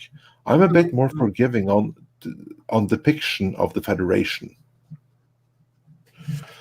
Yeah, I think probably many feel that way. And then Ryan Landis sent us $5 saying, the first two scenes with Picard and Raffi felt like a bad fan film. Maybe like Star Trek Renegades. The only believable part was Picard avoiding her for years. I'd avoid her too. Yeah, she didn't seem like the... Yeah, I'm not sure that she would be anyone's first choice of associate, but good character, I guess. We'll see. David March sent us 20 Canadian dollars saying, the most jarring part of episode 3 was the exclamation of, "Oh my God," by Clone Girl. Thought they were all atheists in the 24th century. I think that's more of an expression Yeah, than exactly. her making a exactly. declaration of her religious beliefs. Yeah. I've seen Brian on Family Guy say, "Oh my God."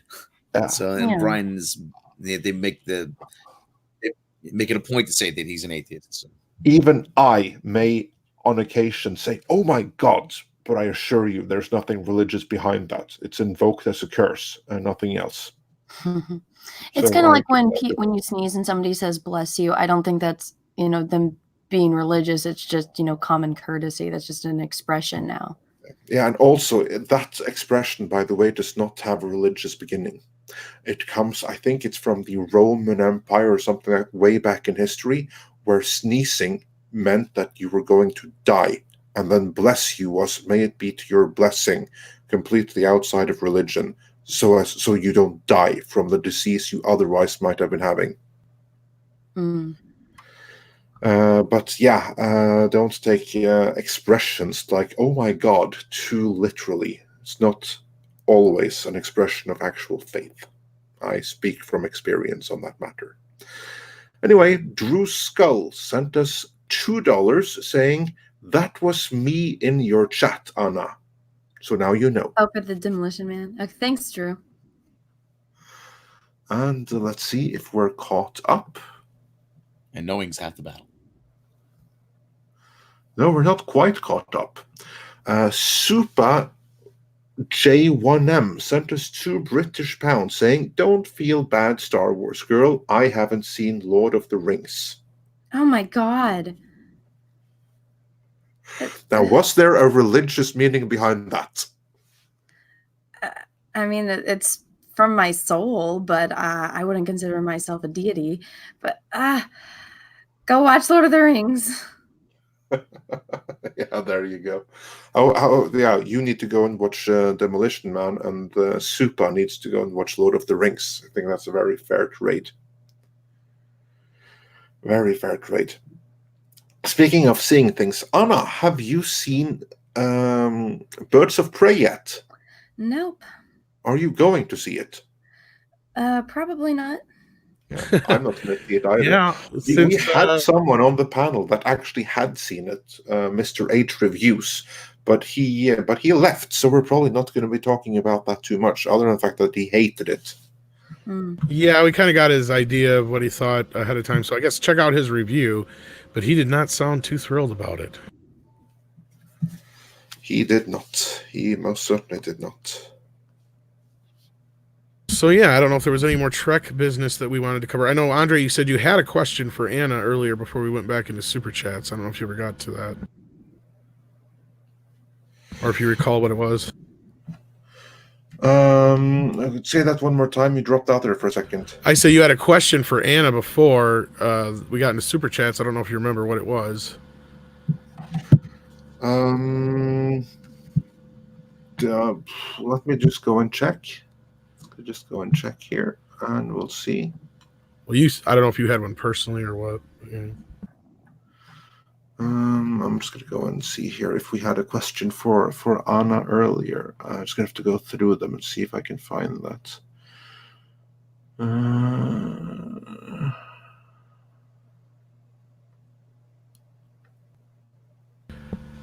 But yeah, he said it was 2 hours too long. Somebody was asking what Mr. H said about. No, the first question. The first question was about Demolition Man. I don't see any other questions. No, it sounded like you had a personal question or not personal, but like a question from you personally to her before we got into Super Chats. But you're like, we'll get back to that question after a few Super Chats. I think you forgot what it was, though. Yeah, it wasn't anything important. I think It's probably about what we were talking about. Yeah, it was about what we were talking about. So, in other words, don't ever put out a question again. It's okay. I do that all the time where I forget.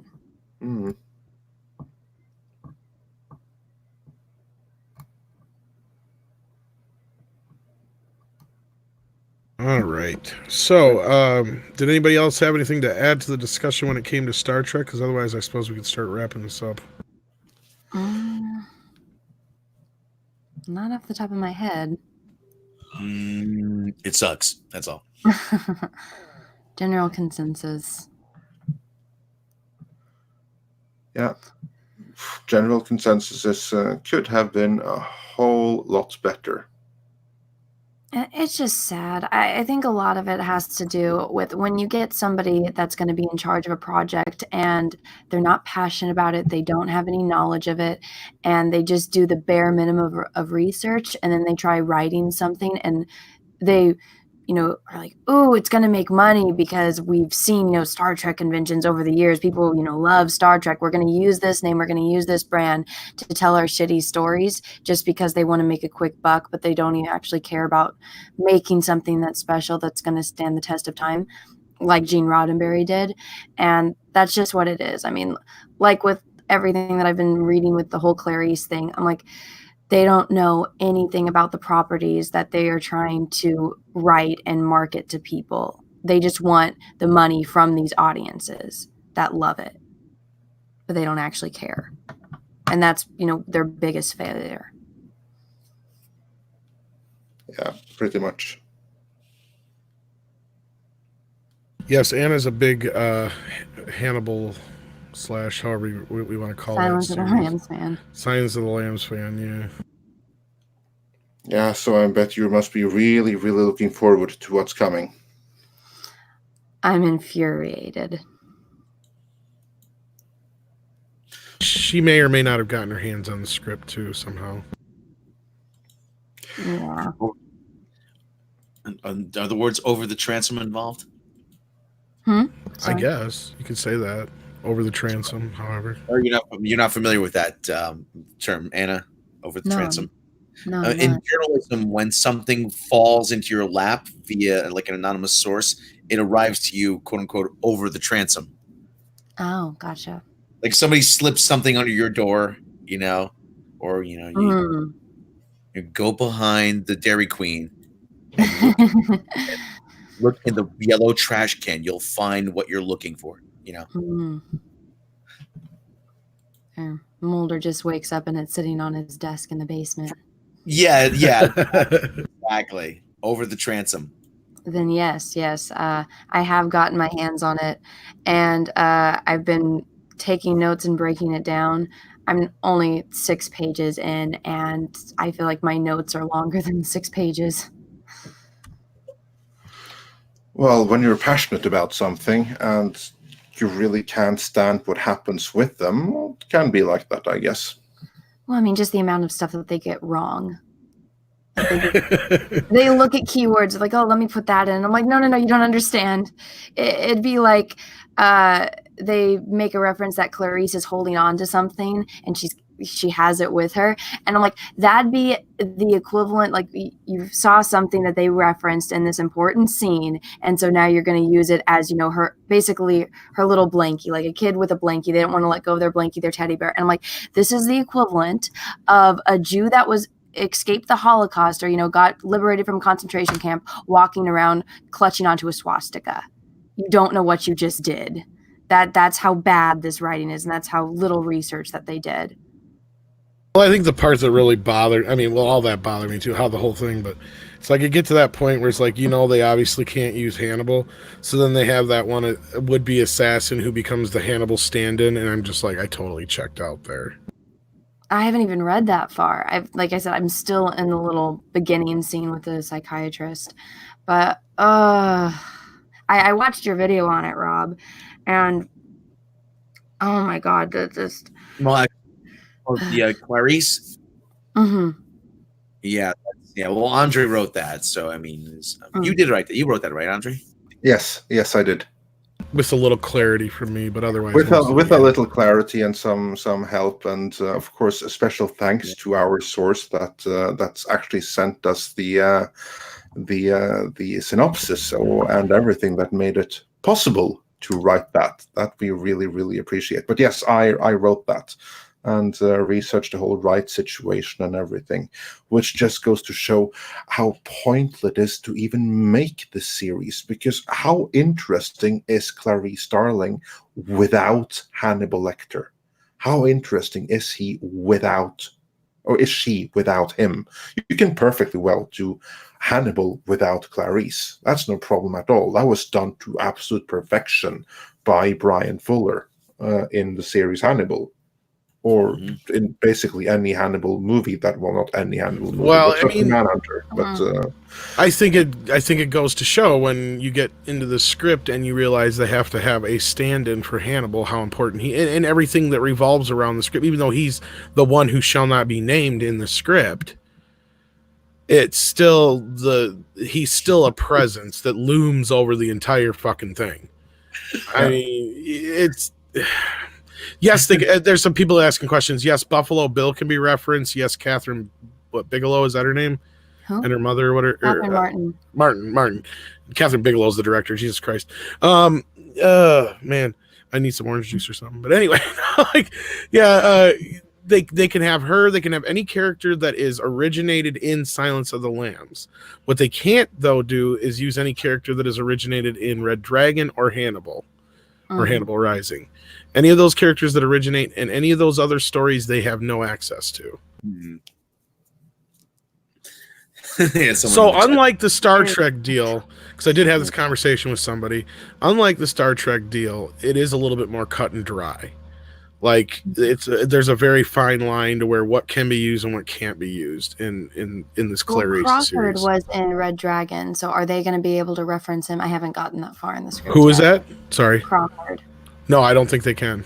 If they're anybody who originated in Red Dragon, they cannot. Even if they're in Silence of the Lambs, it doesn't matter. They have to have originated in Silence of the Lambs. So, summary of this: don't watch the show because it's not going to be anything like what you think or what is actually, the storyline. There's a reason why Hannibal takes place a decade after Silence of the Lambs. Krendler, I believe, is the one that they're using. Krendler, yeah. Krendler, yeah. He is a bad guy. He is definitely a douchebag to Clarice, but that doesn't happen for years after. They barely have any interactions until something happens, and then if they're going to do the whole my recollection is he's a character who just comes up like in one part or something like that in Silence of the Lambs. Yeah, that's the only reason they can use him is because he originated in Silence of the Lambs. Yeah, but he plays a bigger role in Hannibal. Yeah, he's like one of the antagonists for Clarice because he's trying to sabotage her career because years and years ago he made a pass at her and she was like, bro, you're married. And so he's been a dick to her ever since. But before he was neutral. And so now in Hannibal, that's why the thing happens at the end with the thing and the demented thing that happens in the book as compared to in the movie. I'm exhausted and this show hasn't even come out yet. Well, and it could change because it probably will. It's not going to change much. I have a feeling we pissed. If anything, if they know we got this out there, they probably will pissed and change. Yeah. Well, I mean, here's the thing. Like, I'm a huge Silence of the Lambs fan, and it's so hard to find merchandise for it. Like, anytime I see a T-shirt, I buy it. I basically had to make my own merch for it, and find people that do it on Etsy. Like the Death Head moth that I have, the painting that I did. There's not much, and I mean, I don't know if you guys know. I'm a professional artist, and I do like a Halloween convention. And so with all of the artists that are there, it's still impossible to find Silence of the Lamb merchandise. And I think that might have to do with the rights and stuff. But I don't know why they wanted to take on this property when I'm like, there's not really a market for it. Yeah, people like Silence of the Lambs. Yeah, people like that it's a cult classic.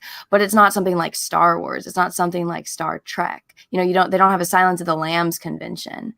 So I don't know what their whole idea is. And even then, it's like the most iconic thing about that is the moth and it's Hannibal Lecter. So if you're going to make a show without those things. The only merchandise I've ever seen is the Funko Pop. And it actually says Silence of the Lambs and actually has Hannibal Lecter's name. It does. I have all of them. That's the only thing I've ever seen. They don't make any merch. And then Hot Toys made the Hannibal Lecter one. And then what is that other toy line. I think it's like NCRA or something. They make the little figures, and they've been doing. I saw that they came out with Michael Myers, Freddy Krueger, and who are the other ones? Like, Are you talking about the Hellraiser. NECA 5-star ones? I'm not sure. Let me. I follow them on Are they Twitter. well, NECA does a lot of them. They do have different ones, but they don't usually have Hannibal in any of those. Exactly, lines. and I always, whenever I see them posting, here's our new action figure, I'm like, I'm still waiting for my Hannibal Lecter, because they don't make merchandise of him, and I'm like, why would you take on this show that doesn't have that, or take on this property, and then you're going off of Clarice? The thing that did it with Clarice was Jodie Foster's performance, and I think it's Julianne Moore that played her in Hannibal. I mean, Yes. she's a good actress, but I mean that wasn't Clarice. Oh, she was totally wrong for the role, Yeah. and it was the completely wrong script, and Oh. it was such. And Ridley Scott was the wrong director. Just Not only everything that, was I feel wrong with it. like Ridley Scott had his brother come in and like ghost direct the movie for him. It totally feels like Tony Scott directed that movie, not Ridley. That wouldn't surprise me.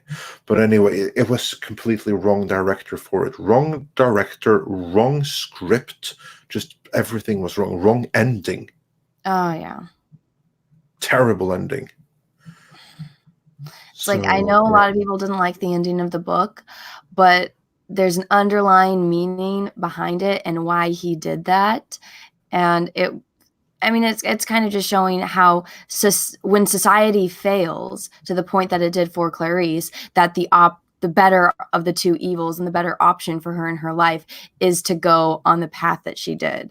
And I don't know if people have read the book, even though it's been out for a very long time. I don't want to spoil the ending for you, but there's a reason why he did that. And the first time I read the book, I hated it.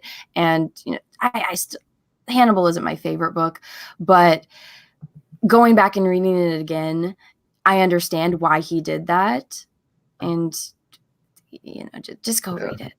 Which of the Hannibal Lecter books is your favorite? Because I've read them all too. Silence? Okay, yeah.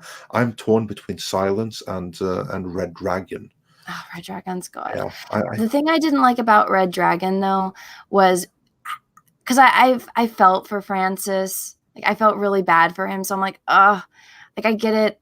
What happened to him is it's basically the difference between nature versus nurture. And so Francis was made into a psychopath. I don't think he might have had some mental issues if he wasn't abused as a child. So I felt, my heart went out for him. And so as compared to, Buffalo Bill, where he's just the embodiment of evil and a psychopath. So I sympathize so much with Francis in that. And I did like the dynamic more between Clarice and Hannibal as compared to Will. And so I think if you don't necessarily like Will as much as Clarice, then, that's kind of what killed it in the book for me. Yeah. Yeah, no, I definitely see that. As for me, I think what was the problem with me is that Silence of the Lambs, the movie, is such a perfect adaptation of the book.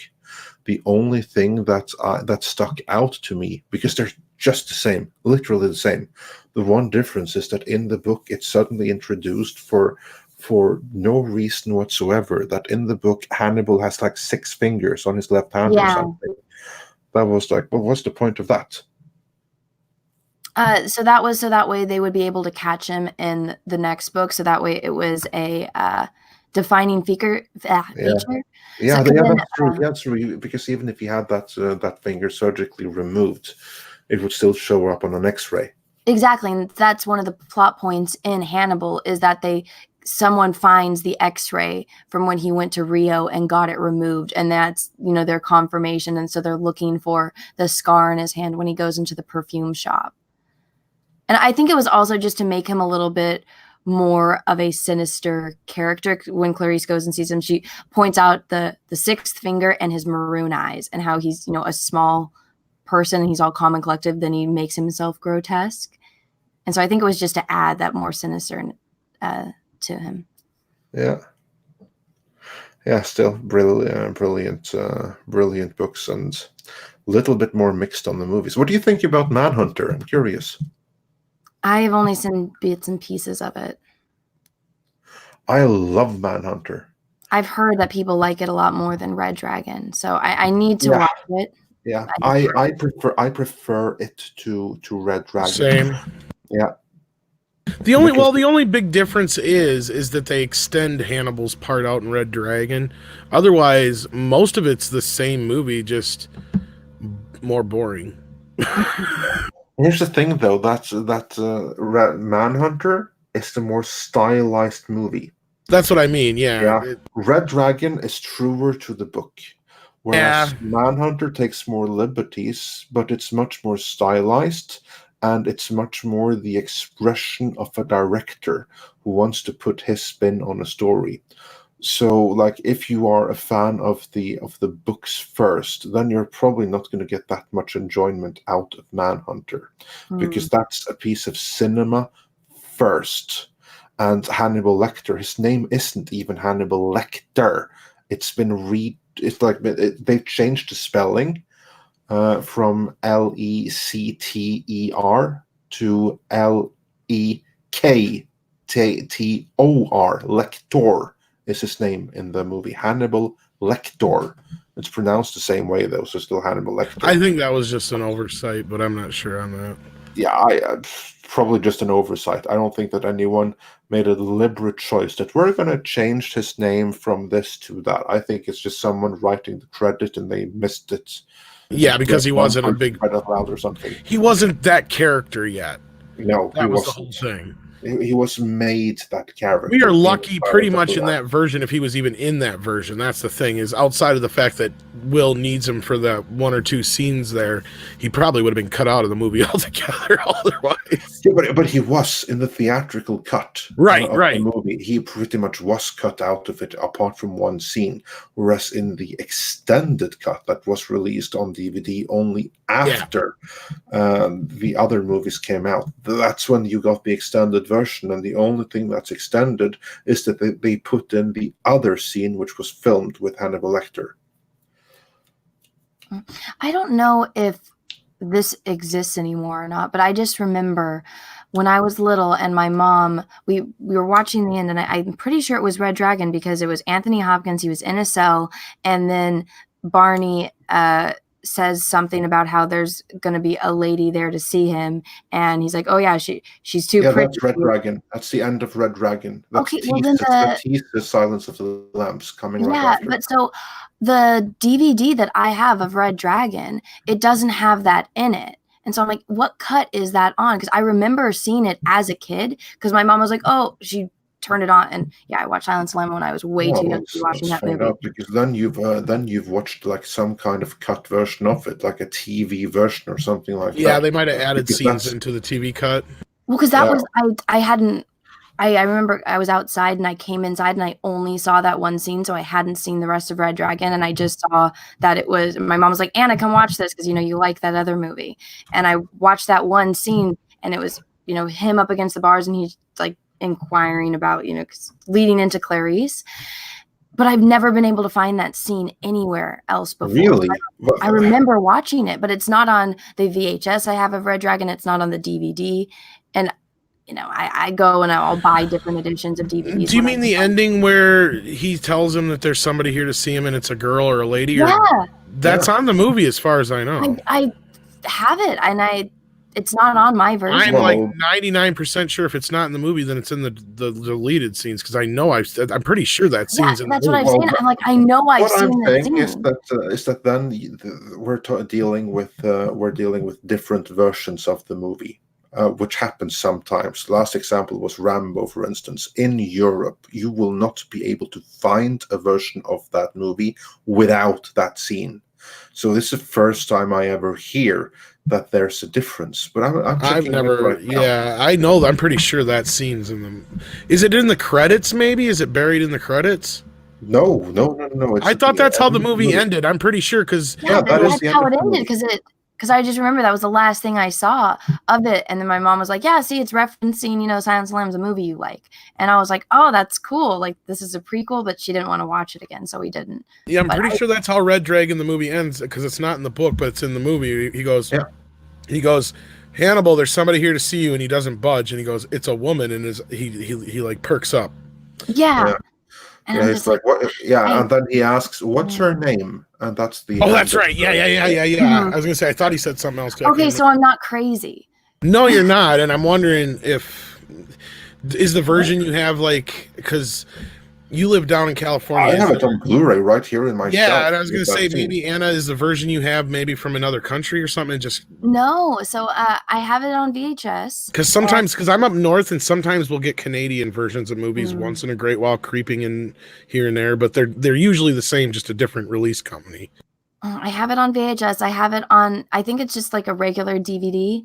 And then I had downloaded all of them onto my laptop because I was doing a marathon with my boyfriend like a year or two ago. And I was excited for that scene because I made him, kind of watch in order. So we watched Hannibal Rising and then Red Dragon. And I'm waiting for that scene to lead up into it. And it wasn't there. And I was like, what the hell? But yeah, I just remember that scene as a kid. And now it's not there anymore. Also, I don't know if you guys watched the Phantom of the Opera, the 2004 version, but Yes. okay, so when I watched that, I remember seeing it in theaters and then I watched it again at home. And I think it's after the credits, but there was a scene where when he's breaking the mirrors, he opens it up and he goes through one of the mirrors. It's actually a secret door. And then there's another scene where the blonde girl, when she's down there, she pulls down the drape and she sees the door and she goes through it. And I remember watching that scene, but now it's not on any of the DVDs. Oh. Uh-oh. That I don't remember the movie that well that I can comment on that. But again, we're dealing with different versions. And are you sure you haven't seen like a TV version of it? Maybe, but Because I I can't would find it. imagine. I'll go to try to find it on YouTube because everything's on YouTube. And when I can't find it on YouTube, I'm like, what the hell? Yeah. Because here, Red Dragon alternate versions. Let's see then. No, there's nothing there. Well, evidently there must be an alternate version. And if you say that you have a version of it without that scene, because that's the end of the Yeah. movie. But it's not in mine. Yeah, well, that's interesting. First I ever hear of different versions of that. But I guess there must be. Yeah. I think the funniest thing is when we were watching Rambo Last Blood earlier, and we had like such reactions that indicated that we were watching different movies, and as it turned out, we were, because I was watching a 20-minute longer version than Tom had seen. Oh, wow. No, but it's true. Like Rambo Last Blood is much longer internationally. The one that you call extended version is the standard international version. Is there a reason why they do that? I think that some producer decided that these scenes are too long and doesn't lead to anything, so American audiences are going to think this is boring, so we're going to cut it. That's usually the reason. I'm not saying that they're right, but that's often the reason. It's the same thing is often done with movies which are. Tom's saying to tell you to let him in. Oh, is he? Is he now? Okay. Well, I'm sure that can be arranged there. Firefox crapped out on me. Oh, I found the scene. It's actually on YouTube, and I put the link in the chat just before I died. Thank you. Yeah, it's the very tag. It's a tag very, very at the very end of the scene. Yeah. So it's there, but as far as the Last Blood, now the video version you guys got over there, that's not the extended cut because we didn't get an extended cut here. We just got the regular version, no deleted scenes, nothing. We got the theatrical version we got here. So, well, if you want it, I'll send you the 4K Blu-ray from here, which Please is the do. extended version. Please do, because they don't have it here. And I've even seen some people complain because in some countries that did get that longer version, they didn't get that version on video. They got the US version in some areas. That I know because I've talked to people who were pissed about that. Okay. No, my version is the extended version. No, I did not know that, or I would have just ordered it from over there instead of getting it here because I was hoping the extended cut would be on Blu-ray.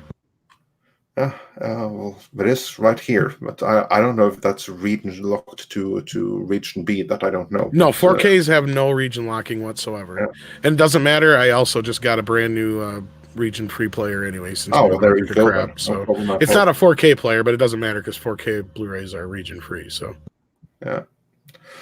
Anyway, and the same thing happened with the Liam Neeson movie Taken, which is actually a European production. I think it has to do with who owns the movie, because like you've seen a lot of that with De Laurentiis back in the day. Like he would, in US he would have whatever distributor, and they'd have the shorter version. Then overseas, De Laurentiis would always have some very long version in every other country compared to here. And all Weinstein movies that they picked up internationally, they were particularly bad for that. The American version would always be shorter and softer because it cut away anything edgy. Like for instance, the extended version of Taken, the one that was billed as extended harder cut with an R rating as opposed to the standard US theatrical, which is PG-13 rated. That was the standard version that was released everywhere else. So the PG-13 version, the shorter one, was exclusive to the US. And with Hannibal or with Red Dragon, I'm sure it must have been something like that as well, because the ending with Hannibal Lecter asking, "Well, what's her name?" That's the I just sent you that clip. I sent you that clip anyway, so you have it now. I just watched it back, and I'm like, I haven't seen this in like. So that's weird. That's really 15 odd. Years, not longer. That could be something. Doesn't have this. That's weird. Well, it literally just ends with Will on the boat, and then the music starts playing and the credits go up. And then a few people were bringing up merchandise again in the chat. And like I was saying, there's been a few Hannibal things, but they very rarely have Silence of the Lambs on the label. It's either Hannibal or whatever, or something generic. I own all of those things. And very, very, very rare. I don't think I've yet to see a figure that is actually Anthony Hopkins. For some reason, I can't believe why, considering he did Transformers and all that crap. You'd think he'd be a whore, but he must not allow his likeness out there, because I don't think I've ever seen a Hannibal figure with his likeness. Hot Toys have it. Do they? Okay, that's the only one then that I've ever seen, because usually it just has the mask, and you can only get the version like with them. Because I have like a plush one, and he has the stupid mask, and then of course you got the Funko Pops, where I'm sure they get around the likeness on those. No, I don't think he cares. I mean, when he does interviews about it, he doesn't. Then it must just be it might be the whole licensing thing that, because don't they have a Odin action figure where. Oh, then you're right. They do. So, and that's the thing. I would think he didn't care either. That's what I always said. Is I think he'd be fine with it, because he seems like he'd do just about anything for a buck. It's been a long time, but I'm pretty sure when the Mask of Zorro came out and he was, older Zorro, I'm pretty sure Barbie did a collection of them. Then chances are, you know what it is? I bet you $5 that MGM actually owns that likeness of Hannibal Lecter. That's why. Since that was the first time they had him play it. So that's why every other version of Hannibal Lecter I've ever seen always has that stupid fucking mask on it. And you can't take the mask off. Well, you can't even find... Well, it's not a stupid mask. I like the mask, but you know what I mean. Well, I mean, even when they did merch for Hannibal, he doesn't... Obviously, he's not wearing the mask because he was free. But it just has the creepy look with the blood on the face. Well, there was that part at the end, though. Didn't he put the mask on when he was carrying her and shit? He has a mask on because of oh my god, what is his name? I just had it in my mind. I just drew a blank too. The deformed guy, yeah. Oh my god, how do I? What's the pervert wheelchair? Yeah, and I can't think of his name now. It's on the tip of my tongue. I can't even think of it. Same. Oh my god. The chat will probably let us know. Sirius Black. Yeah. I knew he had a weird name, and I'm trying to think of it. So yeah. He had him in the straitjacket. He has a mask. Oh, because he has the mask because. Oh my god, I want to say his name is Charles Mason. Yes, thank you, Mason. Mason Verger. That's it. Yes. Mason is obsessed with him because of what he did, and he had his own weird sexual fantasies about him before, so he gets the mask from Barney, and he's been buying all of Hannibal's stuff, so he puts it on at the end. Because I swear there's either a figure, or if it's not a figure, it's a statue or something with him in the mask, and he's carrying Clarice. And, But when they did the marketing for Hannibal, they don't show that anywhere. they just have him with the blood and like the creepy. Oh yeah, well red they could because they had Anthony Hopkins, but I'm saying as far as figures, that's probably where there's a line drawn, is that MGM possibly owns that likeness of that character is my guess. It's really stupid. I know it makes no sense, but it Oh, then MGM needs to start doing stuff and stop. That's where they're letting pissy other is they can't do anything with him. That's probably the thing, is they probably have to get permission to do, and that's probably why there's so little stuff out there. Is this it's a wrangled up mess. Like they can do Hannibal stuff, but they probably can't do that version because it's tied to Silence of the Lambs. You get what I'm saying? Yeah. They don't own that version, so again, self-inflicted rights issues, always fun. Well, But then anyway, yeah. Mommy and Daddy need to have a meeting and agree that there have to be civil, so that way. Well, somebody I was kids. talking to who may or may not know Brian Fuller was saying that Mommy and Daddy were kind of having a conversation until somebody said, "You know what? I want to make a Clarice series." Oh yeah, I saw that in your guys' video. And that ended the Hannibal Lecter revival. I didn't actually like that show very much.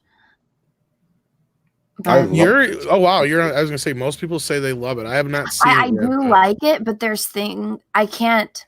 This might be weird to say. I can't watch it, but I can have it playing in the background because if I watch it, there's something about the visuals and the way that it's filmed. It makes me feel claustrophobic. Really? And yeah, I've tried to explain this to people before. Like, there's some animations that I can't watch, like All Dogs Go to Heaven. Something about the color schemes and the framing. It makes me feel like I'm in a box, and I feel uncomfortable, like just physically uncomfortable watching it. And so when I did watch Hannibal, because my roommate she had all of them, so we were watching them because she knew that I liked it.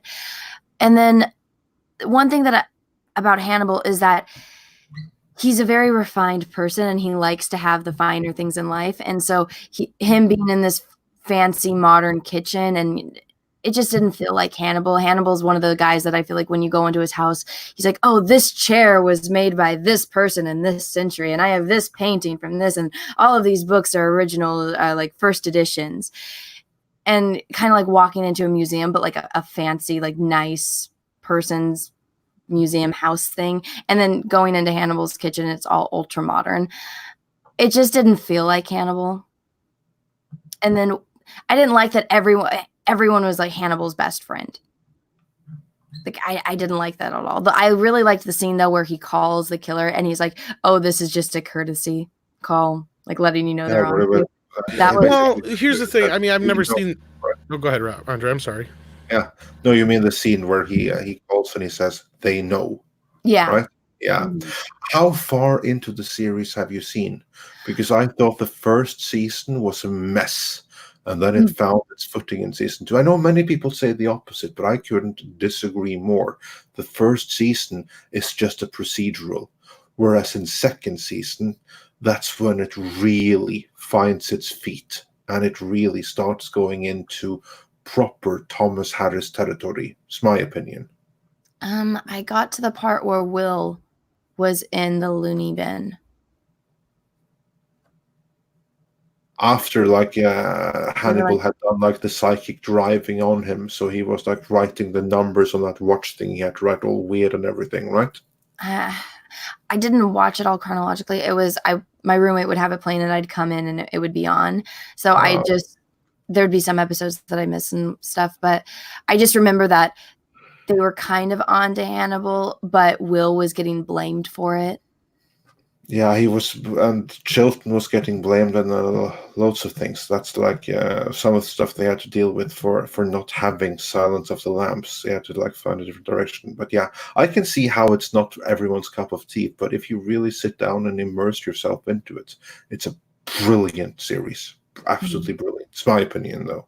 I really liked the way that when they showed Will visualize and like empathize with the killer. Yeah. That was what got my roommate into it because she didn't know anything about Silence of the Lambs before watching it. And she's like, oh, the way he can see into their minds. And I was like, okay, visual storytelling wise, that was good. But I don't know. I didn't like Morpheus being Crawford. And again, I just didn't like that everyone all of a sudden was Hannibal Lecter's best friend and trusting him with their deep, dark secrets, because that doesn't happen. Well, he was a doctor, though. He was their psychiatrist. I know, He was but just not because their he's a friend. psychiatrist doesn't mean you need everyone to go to him. That'd be like all of us going and talking to the same psychiatrist. No, yeah, are they all? I haven't seen the show, so I can't speak on that part. But is that the case? Is he really all their psychiatrist, or is it just the fact that he's easy to open up to? Oh, okay.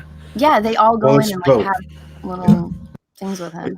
It's both. One is like he's like the super trusted. He's also like the police psychiatrist, if memory serves me right. So everyone's like sent to him.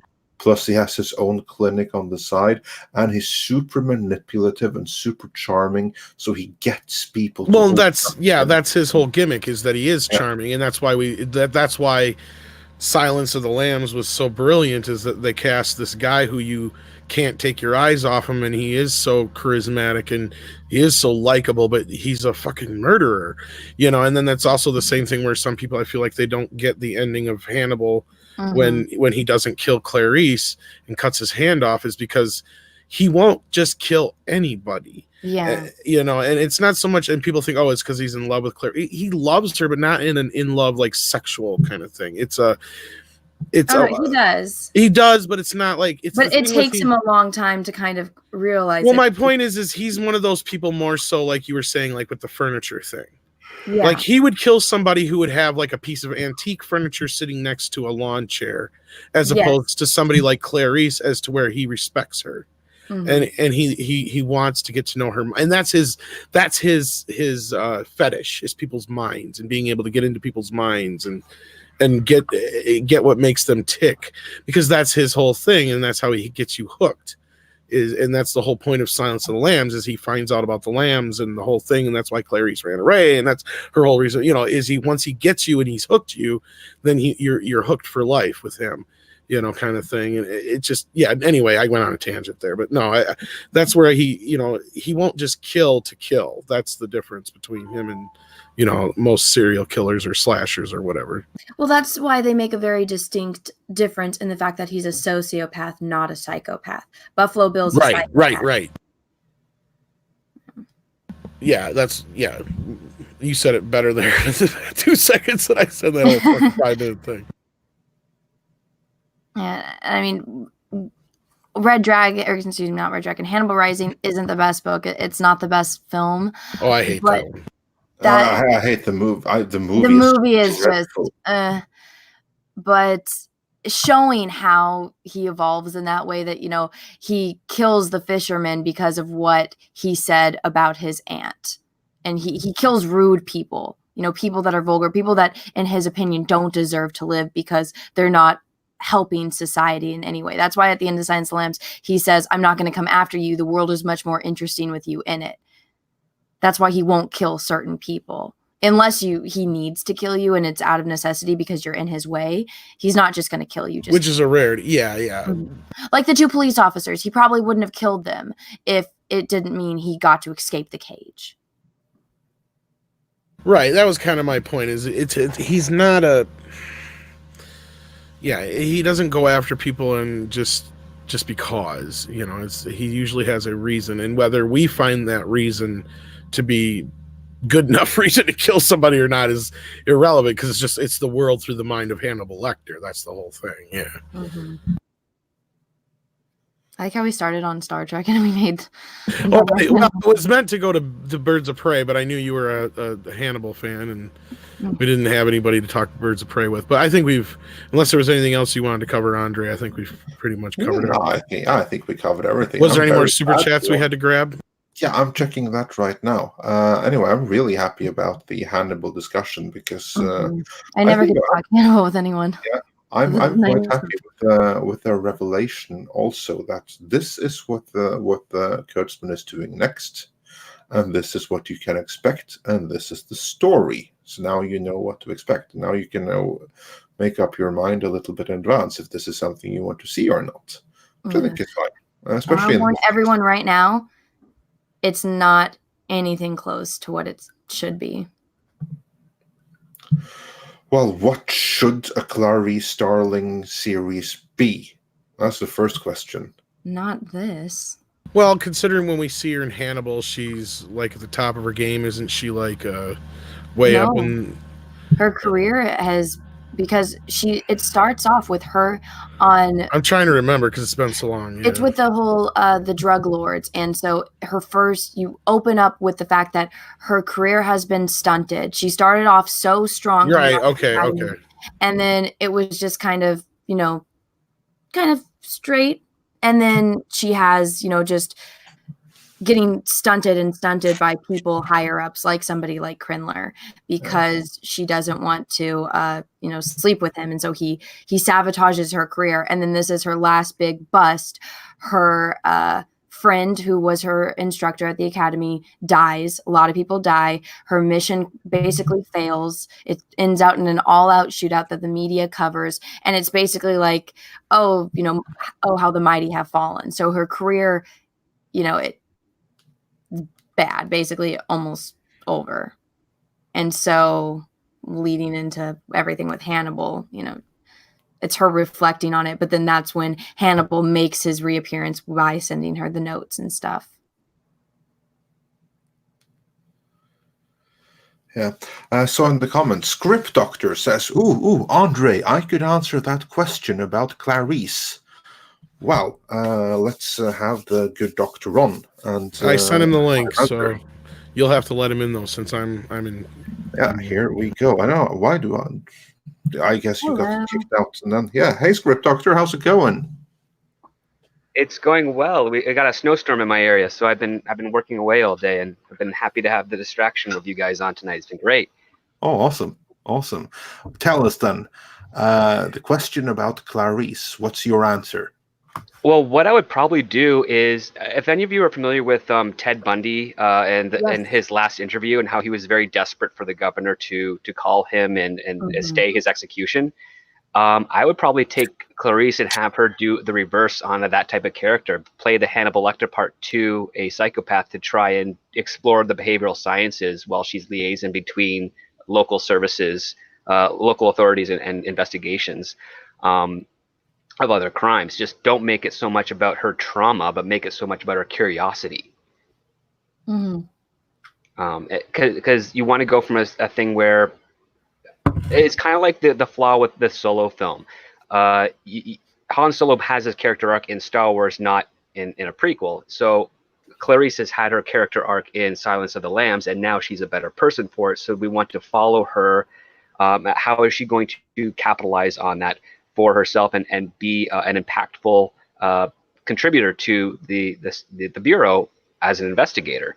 And so she's in behavioral sciences. She doesn't necessarily have to be in the field, but she can start probing the minds of serial killers and trying to predict behavior and be a type of Hannibal Lecter character that doesn't kill people and doesn't do all the manipulations, just an inverse, so to speak. That would be like how I would start off the premise. That's so good. Because, I mean, if you're in the FBI and you know the one person that's able to not only get to Hannibal Lecter, get him to talk, and then also just find Buffalo Bill and kill him when no one else could, that's perfect. Who are you going to call? You're going to call Ghostbusters. You're going to call Clarice, the expert in this field, because she did something that no one else could do. You should write this. I still need to do a lot more research. If there is a writer's strike that comes up, I might get lucky and be able to weasel my way back into good graces with some people. But yeah, I mean, I think it'd be cool to just exploit the advantages of Clarice's mind instead of trying to, because this Clarice show, it does look like they're trying to make her. I see some reflections of Michael Burnham in her character. Well, they're trying to make her like a victim, it felt like right away. It's like, what did she go through? She didn't really go through anything. She kicked ass. Yeah, she overcame a fear while she was like in the dark at Buffalo Bill's home.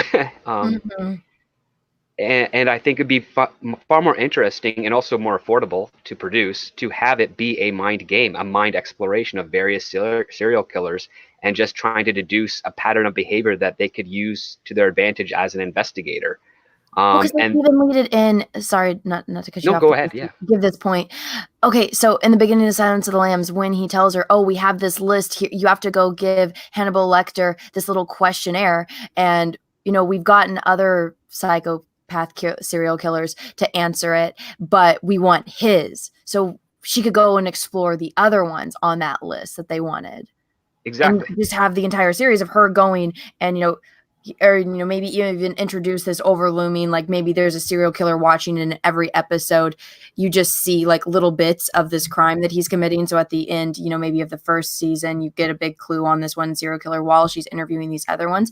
But even, bring in Ted Bundy, bring in, the Green Lake Killer, bring in, you just go through all of the American serial killers and maybe do a rendition of them and her dealing with them or helping out people that are trying to catch them. That would be great. Yeah, because there's decades of serial killers, sadly, in our history that we could model new characters on that don't have to be Hannibal. And you just play around with a battle of wits show, which would be so engaging for audiences, especially those that love it. Because it's all about who's one-upping the other, who's manipulating the other, what's it going to be. And you could build onto that series for many, many seasons, and to the point where if you are able to sort the rights out with the characters, you could have that final crescendo season of Clarice versus Hannibal after all she's learned and everything that Hannibal has ahead of her. And then it's just a great tug of war of who's going to pull to the finish line first.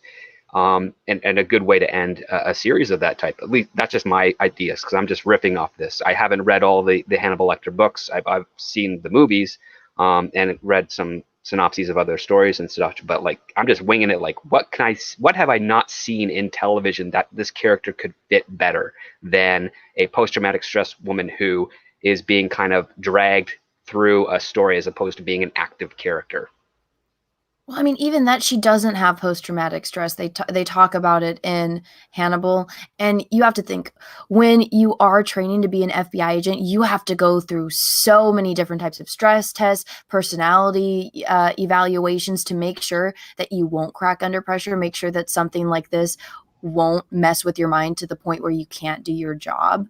And so starting off this with that, have you read it or no?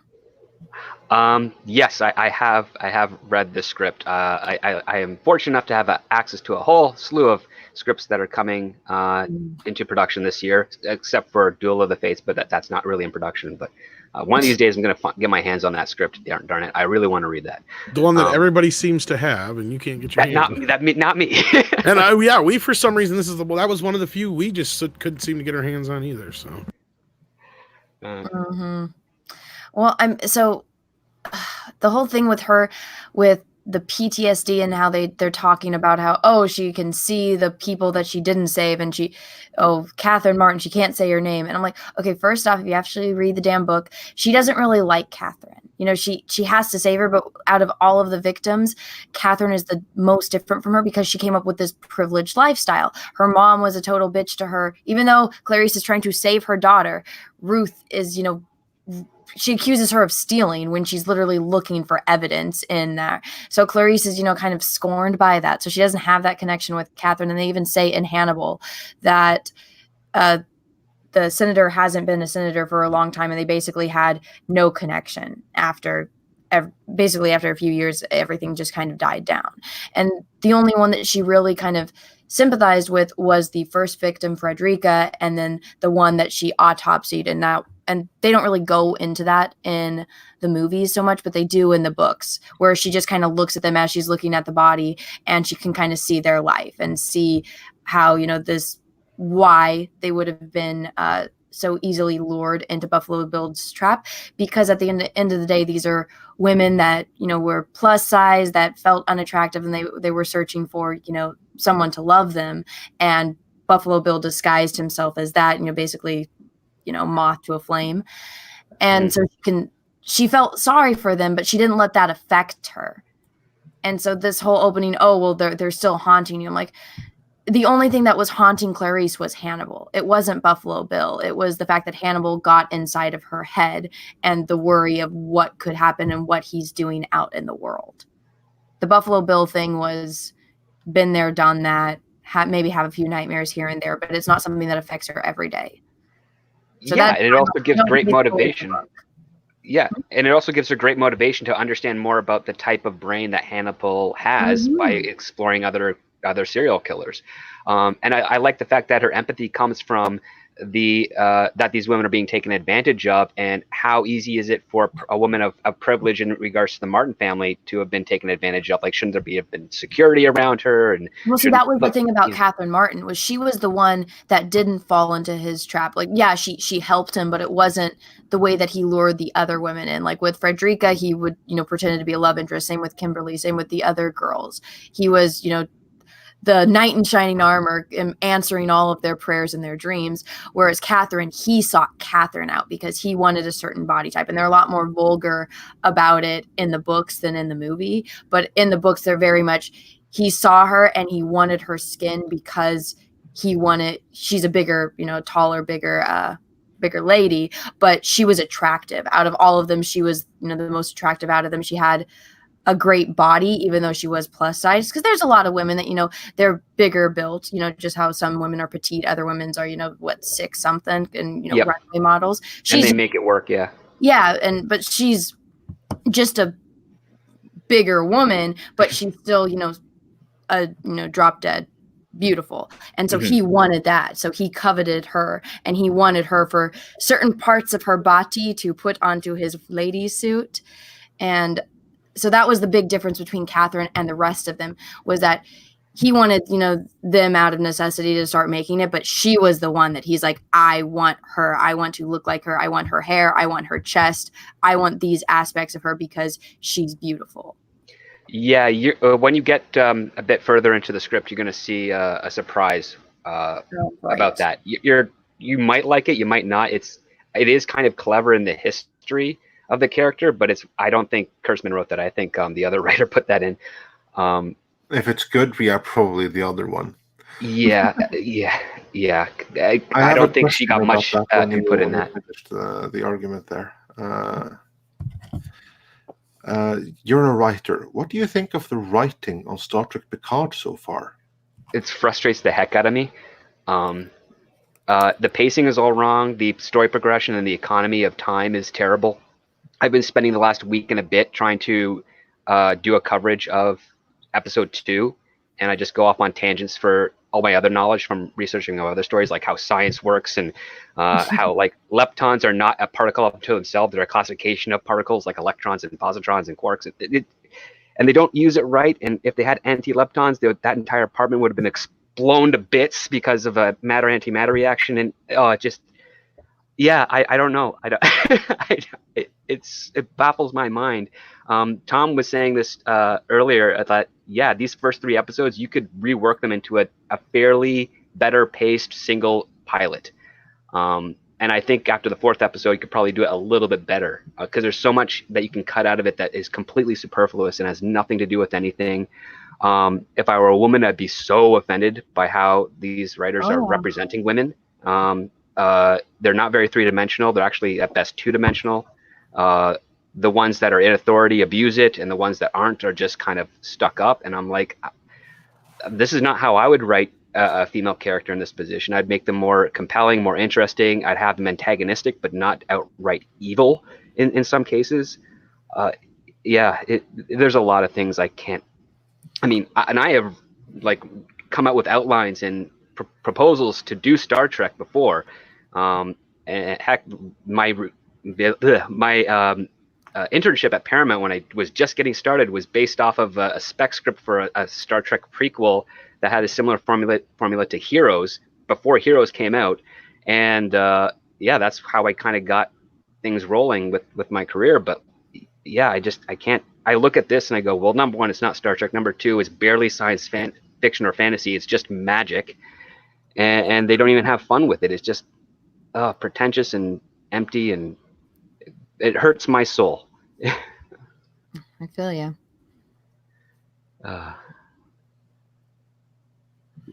Yeah. I'm sorry, that's all I can say. We're all hurt in the soul by Picard, although maybe for different reasons. Yeah. What did you guys think about how Raffi was the only one out of all of Starfleet, out of all the geniuses in Starfleet, out of all the Betazoids in Starfleet that can read minds, she was the only one that sensed a conspiracy theory? Well, because everyone else in Starfleet is in on the conspiracy theory. Yeah. Well, see, That's even then, you can go watch The Next Generation. Remember the episode where Riker eats the bugs and they all have like the little spikes in the back of their neck because Starfleet's been infiltrated by the aliens that are trying to take it over. Do you guys the remember original Borg, yeah. But the Yeah. Borg before they became the Borg. I'm just like, why? If you could go solve those conspiracy theories back then and with just, the crew, the bridge crew of the Enterprise, why is she the only one? Like, what's Riker doing? How is Picard not seen this? Because he kind of just, pushes her aside because he's like, no, we need to save the Romulans. He doesn't care about the why. This. Wouldn't you go and investigate that? You're Captain Jean-Luc Picard, and you're not going to take this huge red flag of evidence into consideration as to why you're being sabotaged.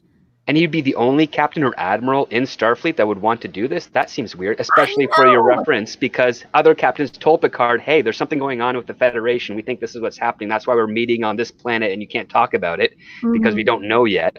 I mean, that's an established behavior of how Starfleet and the Federation sort of operates. It's altruistic, but it's also cautious. And for Picard to be the only one, and Raffi, his, I guess, pilot or second officer, or she's a yellow shirt, so she's not in the real command program in Next Gen timeline. So I don't know what's going on with her there. And it just boggles my mind that it's just such an intimate number of people know what's going on. And then, I mean, conspiracies can be fun in story, but more often than not, they end up being boring because the audience can always come up with a better conspiracy than the writers, because you're using a mystery box technique, which is essentially selling the audience on their own imagination without you having to do any effort. So it always backfires in the end, usually. Yeah, because nothing is more creative than a person's imagination. That's why when I tell people, I'm like, the most terrifying movie I've ever seen is Jaws. And I can't go in the ocean. I can't go in a pool. I can barely even take a bath, like in a bathtub, because I'm so afraid that a shark's going to eat me. And you don't even see the shark until the very end of the movie, but it's so terrifying because it leaves it up to your imagination. And even the scene in Reservoir Dogs, when, a lot of people always say, oh, that one scene, where he cuts off his ear, it's gruesome, but you don't even see him cut off the ear because they cut that shot pans because away, of it. yeah. Well, they pan away, but they did more, shoot it. You'll never forget it, but it makes it that more gruesome because you don't see it and it's left up to your imagination. Same with Psycho and some of the murders in there. You don't see them in the gory detail. You just see enough to convey what the action is going to be, and the rest is left up to your mind to fill in the blanks and give you the chills. And that is good narrative storytelling for those types of actions. That's why I'm not a huge fan of slasher flicks that just show the gore like blatantly out there. It's like, okay, it's cool, but it's like it's I now know it's fake, as opposed to my mind tricking me into thinking that it's kind of real and chilling. Yeah, those are excellent points all around. Absolutely. Reminds me of South Park 2. Like when they were told to censor things and to tone it down, they had to imply things, and they made it so much worse. Like their title for Bigger, Longer, and Uncut, and for instance, which is just about a penis. So like they had to keep taking it back to the MPAA, and then they'd make it worse, and then they'd let it slide.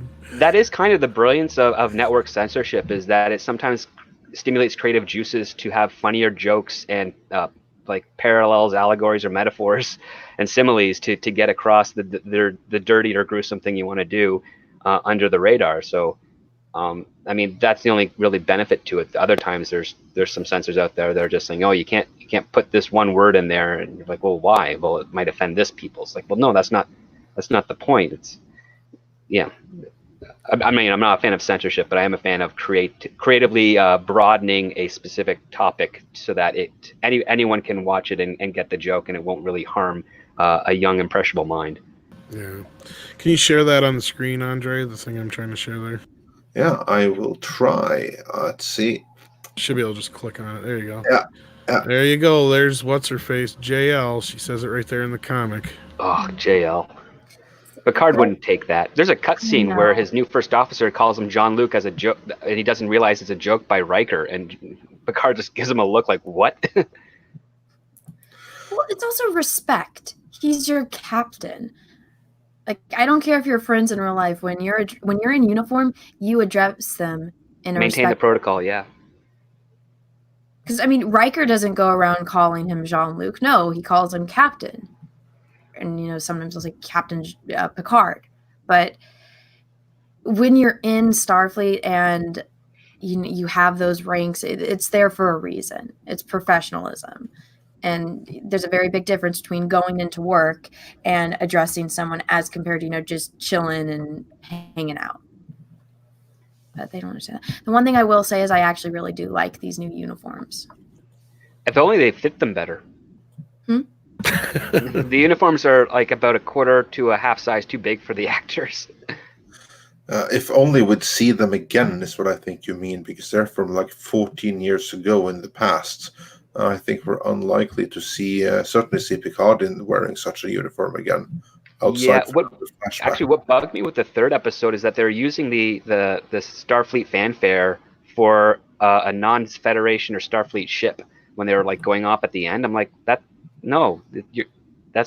just, you hear that music when you're seeing like the Enterprise or a Constitution class or Excelsior class or Galaxy or Nova or any, like, you can see, that's the music for that. That's like the Starfleet theme. Why are you doing that on this it was badly done fan service, that's why. Yeah, it's like, okay, so you got a captain who's kind of familiar looking to the guy on the Expanse, and he's got this ship called La Serena, which is like Serenity, which is like which is like Joss Whedon, and then you've got the EMH, which Gary on Neurotic brought up, like, why are EMHs a thing if they don't like synthetic life? And then Robert Meyer Burnett just went further with it on Twitter, which was brilliant.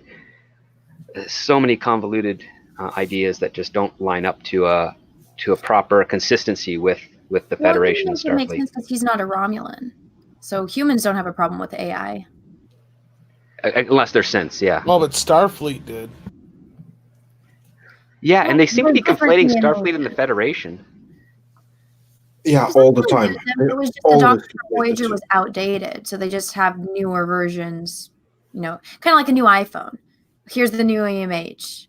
So Andy Dick was the iPhone 4? This one's just got more features and it has more, medical knowledge. Speaking of those features and knowledge, we got the super chats from the Outer Circle sending 10 Australian dollars, saying it's obvious they want to make something entirely different, but they are restricted to an established IP. So they ruin it to try to fit the Square story into a round franchise. That's why they fail. Okay, well then just make a new franchise. Oh, that marketing won't allow that. That's too much work. No, exactly. Yeah.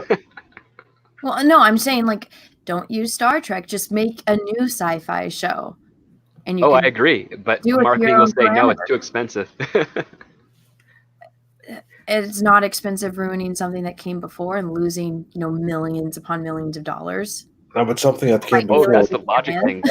No, that's the rational aspect of it. But I've actually faced this before because I've developed my own science fiction stories, and they're like, oh, we like this, but it's just going to be too expensive to market to everybody because they're unfamiliar with it. It's easier to market something that people already know about. And I'm like, right. Well, yeah, that's the point. But you're a marketing department. What isn't your job to make people know about something? They're like, yes. I'm like, so why do you not want to do your job? And then that's when they asked for me to leave. Oh my God. Well, I mean, some of the best things I've ever seen are things that are made on a very small budget. Like, one of my favorite movies is Reservoir Dogs. Obviously, Quentin Tarantino didn't have the budget for Reservoir Dogs that he had for like Django or Inglourious Bastards because he was just starting out. But when you have to work within those constraints, you really, make a dollar go a long way. And so, if your script isn't good, your story isn't good, it's going to fall flat. It doesn't matter how many special effects you have. It's you won't have the special effects if it's cheap. But with this, it's like, oh, we'll make it look pretty. We'll do lens flares. We'll show this in-depth zoom in of a Borg cube. And, people will get distracted because it looks visually appealing, but then the story falls flat. So, start your new IP.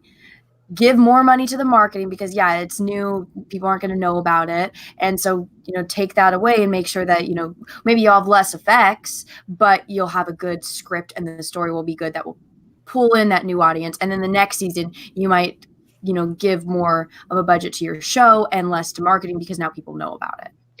Yeah, I mean, an effects doesn't tell a story; characters do. So that's Exactly. kind of what you want to do Tell that to in your JJ. stuff. Tell JJ about that. Well, JJ, you can't do that because he was kind of born into this. Like his parents were realtors, and I think he got connected because his parents sold Steven Spielberg one of his houses, and then that's how they made their friendship. And then he composed music on a very like a D-level film, and then was able to take that credit to start working in writing, and then mix around. And um, he's all about like the style over substance because in the 90s style was kind of taking over a little bit than substance. We were able to experiment with brand new special effects and go against the credo of a great story and great character and then little special effects. People were paying money to see fantastical things as opposed to seeing fantastical stories. At least that's how the talk is among the circles I'm in when I go to LA and even when I'm in Canada talking about it. Um, but there's this big issue with regards to reputation and how that reputation can bring about money. So if you have someone like J.J. Abrams or Alex Kurtzman, they have a really popular reputation among Hollywood, currently not lots of the audiences, but among Hollywood, where investors will actually give them money to do stuff, and in return, they will ignore some of the flaws of the structure and story and character because, well, we got a good name behind it, so that's going to generate dollars. We are slowly, over the last 5 to 6 years, have been seeing that's not always going to be the case now. I think that maybe the last filmmaker that's going to be able to get a lot of money for a project because of their name is Christopher Nolan. And he does some great visuals and has some cool characters, but he has not been as creative as he was before Batman Begins, in my opinion. Like the biggest turn I think was just after it was Inception. I really liked Inception, but I know about dream science, and I know that he missed a beat to explain how that works better. And he ripped off Uncle Scrooge. Let's not forget that. yes. And I wasn't a fan of Interstellar. Tenet looks like it might be a lot of fun, but I see a lot of parallels to some other movies there. Yeah, I think he's probably going to be the last one that could get like the blank check financing for his films. I think Tenet's going to do very, very well, but I don't think it's going to be as remembered as much as like Memento for him and some of his other original films. But that's just my opinion. I can totally be wrong. I'm only one of thousands in that industry that. Yeah. We'll just have to wait and see. I actually know very little about Tenet, but if no doubt that it's going to be huge. Will it be as huge as they want? Well, that remains to be seen. I bet Kevin Feige and the Russos could probably get a blank check too. If they're still within Disney, yeah, I bet so. Even like his Infinity War was great. Endgame had some issues. I hated Endgame. It doesn't matter. It's still the biggest movie of all time. Exactly. Well, like yeah, he's got that reputation. The Marvel storyline with Tony Stark and Cap. Yeah, exactly. So I think that Hollywood will forgive them for the issues that there are. That kind of box office going to forgive loads and loads of things. Oh, Can they do it? Yeah. They just see the dollar sign. Yeah, if you have a good enough reputation, Hollywood will overlook any of your flaws and mistakes that would be akin to an amateur. Like they don't care. They're like, nope, it's J.J. Abrams. Who cares if there's no character arc for Rey in Star Wars? Who cares if she doesn't have a want in Star Wars? It's J.J. Abrams. He'll make it work somehow. We'll make money. And that first movie it did. And then when they brought him back for that third, well, the numbers speak for themselves. The audience have definitely spoken. Can he and the guys behind Secret Hideout and this Star Trek, how long can they get away with that? Sailing and coasting on their past success. I mean, there has to come a point, doesn't it, where the rest of the industry sees that, what, this hasn't really worked out for a decade.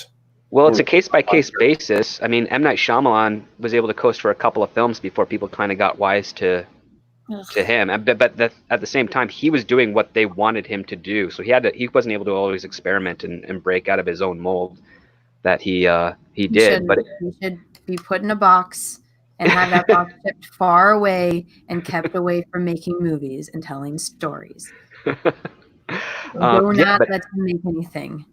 Yeah, I can totally get on that ship there, Anna. But yeah, like it's case by case. Everybody is eventually going to be found out. Like even me as a screenwriter and script doctor, like sometimes I write a story, I'm like, this is terrible, but if they like it, then let's go for it until they find out that I actually suck at what I do. Because I mean, I'm insecure with my own quality of work. I'm like, I always can do better. Everything I've written in the past, like I think is terrible. I just leave it aside, and anything I think new is great because it's fresher in my mind. So, but 2 years from now, I'm gonna look at it and be like, oh, what was I thinking? That was terrible. But I haven't been caught yet, so I'm gonna keep going. Yeah. Script Doctor, I have a question about like this individual basis and being forgiven and all of those things. Mm-hmm. It goes a little bit beyond writing into acting. Amber Heard and the revelations that she is the real abuser and she was all along. So not only was Johnny Depp innocent of the abuse, she was the one who was guilty of what she accused him of. And this has gotten close to zero mainstream attention. None of the major newspapers, apart from the Daily Mail in the UK, are picking up on this at all. But more and more people in the fan community are picking up on this. How's Hollywood going to respond? Will there be any blowback whatsoever? Will there be any mea culpas? Is she suddenly going to step back from Aquaman 2 for personal reasons? Or are they going to pretend like nothing? It all depends on how much attention it gets outside of Hollywood, really. Again, to go back to the Weinstein thing, and it was the big. I mean, there's two things that happened to me when I started getting to the business. The first was that finding out about Bill Cosby, which I found out in college, which broke me a little because I grew up listening to his records. And the second was Harvey Weinstein, because he was the guy that took a chance on independent and up and coming filmmakers and writers. And you hear that and you're like, well, why isn't people going to the police? Why aren't things being done about it? And it took someone like Ronan Farrow to break the story and at least get a fire under people's butts to take action. And then the Me Too thing happened, and then that kind of went off the rails, and then JJ's wife co-opted it to the Time's Up movement, and that's kind of fading away. It's really all about the perspective. It's about ego and perspective. Think of Hollywood as like sophomore year high school. That's pretty much the best analogy I can come up with. Well, and the other problem was that Weinstein and Cosby were like open secrets. Like everybody in Hollywood knew about the shit. Yeah, but it just like to grow up like wanting to make movies and working on it and then finding out that dirty dark secret. Well, yeah, I never wanted to believe it either. It's like, well, I believed it right away because I actually witnessed some weird stuff, but luckily those women were not willing to acquiesce to those demands and walk out, and I was. Oh yeah, I didn't say I didn't believe it. I just said I didn't want to. But as far as Weinstein, the weird thing with Weinstein, I keep seeing in the whole thing going down, and not to go too far down this road, but I think that he's going to end up not getting in trouble. Because the problem you see with this whole thing is all these women claim rape, but they also all claim that they had sex with him, willingly. And they were actually dating him and stuff. So that's the problem is in most cases like this, you have a hard time convincing other people that there's rape involved when there's a consensual relationship as well. It's very difficult. Now, I'm not saying it can't happen, but otherwise it just seems like I don't think this is going to go anywhere. I really don't. I do think he's going to get away with it. I really do. Well, he has to get away with multiple things then, because he has like the various. He'll get a slap on the wrist, but he won't get nearly as hit hard as Cosby did, I bet. Because there's a lot of women that almost every single one of them has said they've done stuff with him consensually. That's a problem.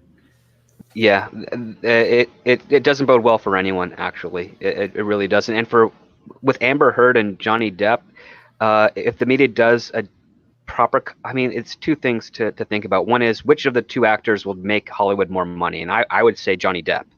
Oh, absolutely. And I think that's who they might want to go with, but there is that stigma of, women have been taken advantage of in the industry, or in some cases, some of them have also taken advantage of men as well. It does go both ways. It's just we hear more about one side than the other. And yeah, I mean, I'm kind of at a loss of it too, because it's like, you never seen The Graduate. Oh God, yeah, I know. Has nobody seen The Graduate, right? Yeah, right. This is a thing. Women do that stuff too. Hey, I've been propositioned and tempted, and but I just didn't. And that already is one of Weinstein's biggest biggest defenses, and it's really difficult to argue, is that these women knew what they were doing too. You know, they were using me to further their career. So how is that any different than, you know, what I was doing? And I, you know, again, it opens up a lot of moralistic questions, but the reason the casting couch is a thing for a reason, folks. We know about it because it's been a thing forever. You know, it's like, what are you willing to do for fame? Like, I remember when Selma Hayek was talking about making Frida and how, you know, he insisted on having the sexy time scenes and having, you know, the nude scenes. And he's like, well, this is what you have to do if you want to be in the movie. And I'm like, well, you did it. So, I mean, you didn't have to. You could have said no and, you know, not done the sexy time scenes, not, you know, shown. Well, yeah. Or better yet, not be in the movie because that was a requirement to be in the movie. Well, and it's just like going back to the whole Birds of Prey thing and how all of a sudden, you know, what's her face, Margot Robbie grew some kind of conscience somewhere between this movie and the last one, and because she had no problems at going fully nude and insisting on, or not fully nude, but doing, you know, the nudity and sexy scenes in Wolf of Wall Street, but she's got a problem all of a sudden with the male gaze. Well, I'll say something about that. When she did Wolf of Wall Street, she was single. Now she's married.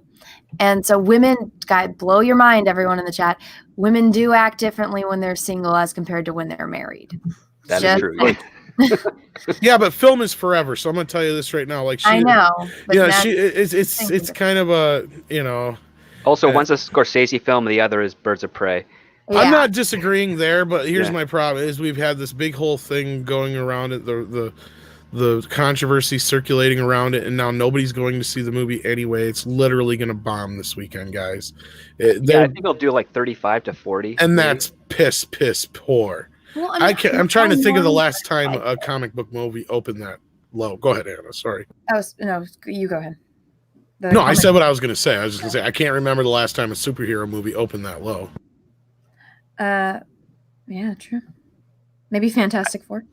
Actually, I think for those numbers, I think it was Superman the movie, but those were $70 dollars, which were like really good. Yeah, that's with inflation. Plenty comic book movies have opened much lower than that. I mean, just maybe the Dolph Lundgren Punisher. Yeah, but I'm talking about in modern. Yeah, like Hellboy. Hellboy would probably be the only one. Yeah. Maybe, yeah. But that's because that's another one nobody wanted, and they didn't listen to the fucking fans. And I know there were some people who were fine with them changing things over, but you had a pretty hardcore fan base that loved the two Guillermo del Toro movies, loved at least the if we couldn't get him back, they were like, well, at least bring the cast back so they can finish off, you know, their series kind of thing.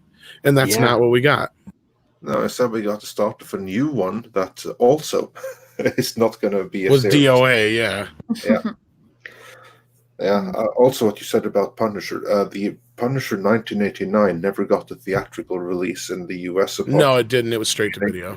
Yeah. Well, actually, it was in a theater when I was in Canada as a kid because we saw it at my local theater. Made like $20. But you could mention both the Thomas Jane Punisher and the Punisher Warzone. Both of them under. And I think the reason it was in Canada is because it was made by Trimark, which was better known as Vidmark in the U.S. because I think they were a Canadian company anyway, weren't they? I think so too. Yeah, I think so. So their theatrical stuff was more up north, and then they would do a lot of their shit just straight to video here in the U.S. Very rarely did they do any theatrical releases. Like Leprechaun is one of the only ones I can think. Oh yeah. And the Stone Age, I think, were one of the only two they ever did theatrically. Yeah, there was. Yeah, I mean, that was the benefit for me growing up, like in the late '80s and early '90s, is that whenever I would visit some family that was in upstate New York or in North Carolina, I'd be like, "Yeah, I saw this in theaters." I'm like, really? We just got it on we saw it at the Blockbuster on VHS, and that's where we got to see it. I'm like, oh, well, that's weird, but it happens. I fucking loved The Punisher as a kid. I unapologetically still love that movie with Dolph Lundgren. The only thing that sucks is he didn't get his Skull T-shirt. That's about it. Yeah. You know why he didn't get that? I kind of know the reason, but go ahead and tell everybody. No, there's like this myth that they didn't have the full rights and that it wasn't there due to some rights issue. That's a myth. They had all the rights. They could have adapted everything from the comics literally if they wanted to, Skull and everything. It was a deliberate creative choice because they were ashamed of doing a comic book movie, and they deliberately wanted to remove it from the comic as much as possible so as not to get the stigma of being a comic book movie, because this was in the aftermath of Superman 4. Being a comic book movie, there was stigma attached to it, and they didn't want it. So yeah, for that reason, they skipped the Skull just to create as much distance from the comic as possible. That's the You hear reason. that, internet? Go out there and fix the movie now. Just superimpose the Skull on his shirt. People can do that easy now. Yeah. Yeah, And incomplete well, irony you're because at it. Batman was the same year.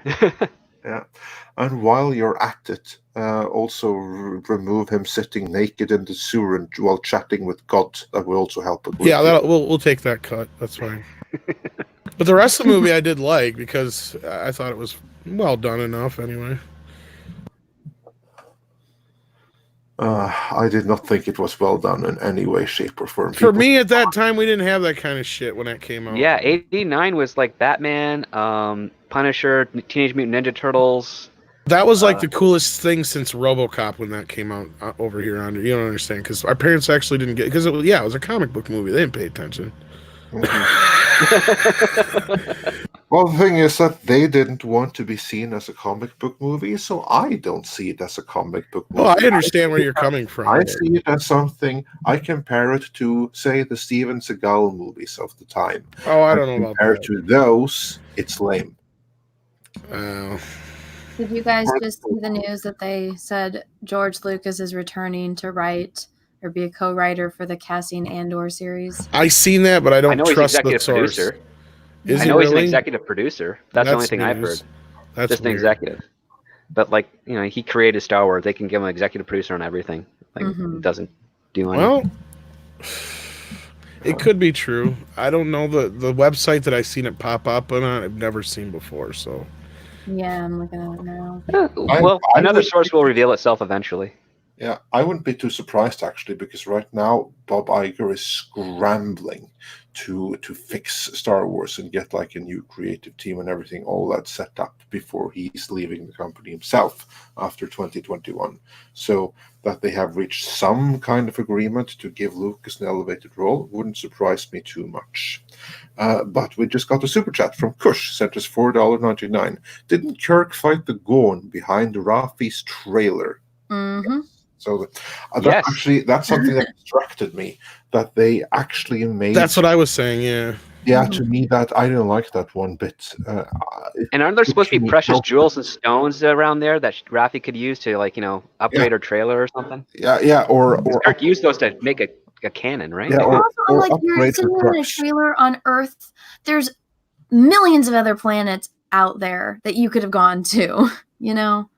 Why sit in a trailer? In the Right. middle If of she's nowhere? so fucking skilled, and even though she got booted out of the fucking Federation, don't you think they at least would have been like she could have found a job somewhere else doing something? Exactly. Well, she must have it. She's been like a Go be pilot a or tech something. support on Ryza and go, enjoy yourself on Ryza. I'm sorry you have Windows 908. You should upgrade to Windows 999 just like everybody else, sir. But yeah, the whole thing about Sorry, I cannot help you with your PlayStation 57. Okay. You want to know how to fix your computer? You open up your fucking window and you toss it out. That's how you fix it and get a new one because it's old and it sucks. Okay. Remember, computers are wand in the 24th century. There's wands. Nobody That's uses Windows 998 anymore. We are beyond this. If I know, like I said, she's a crackhead. That's probably- why I'm like, yeah, go to Ryza. They have. Shut up! I'm everything going to you do my crack. If need be, she could probably have gone to like Planet Nausicaa and done like phone scams from there, calling and pretending to be Windows tech support or something. Is that why she wants to get to this cloud place? Is because it's like full of space meth or what? Who knows? This mecha space meth, yeah. What's what it is? And we Essentially, know, yeah. we know from the leaks that she's obviously addicted to it, but she kicks the habit, folks. She kicks it. But really, should they be giving the addicted the character that's addicted to something, should they really be doing it with someone that would be considered a minority? Oh yeah, no, that's what Mecca and Rob and I and all of us, I think, pointing Yeah. out that was so hilarious is they don't even understand in their idiocy how they're being basically racist. Yeah. And singularly All and they- single dimensional, yeah. All they have to do from in their point of view is like find some non-white people and parade them on screen. They're just like, look what we have. We're so diverse and we're so But then all the fantastic main and characters are virtuous, white. and we're going to write it in a way that even the biggest racist wouldn't have done. So yeah. Well, like I said, it's that oversight of not even thinking ahead to where it's like, oh, if we make this other chick the savior of everything that's wonderful and great and grand, like in Terminator, then we don't realize that we're making Sarah Connor a failure. It's the same thing everywhere else across the board. They It's an never, absence of critical thinking, yeah. yeah, they don't think ahead. They don't stop and think about what they're doing and a better way they could actually get their message across.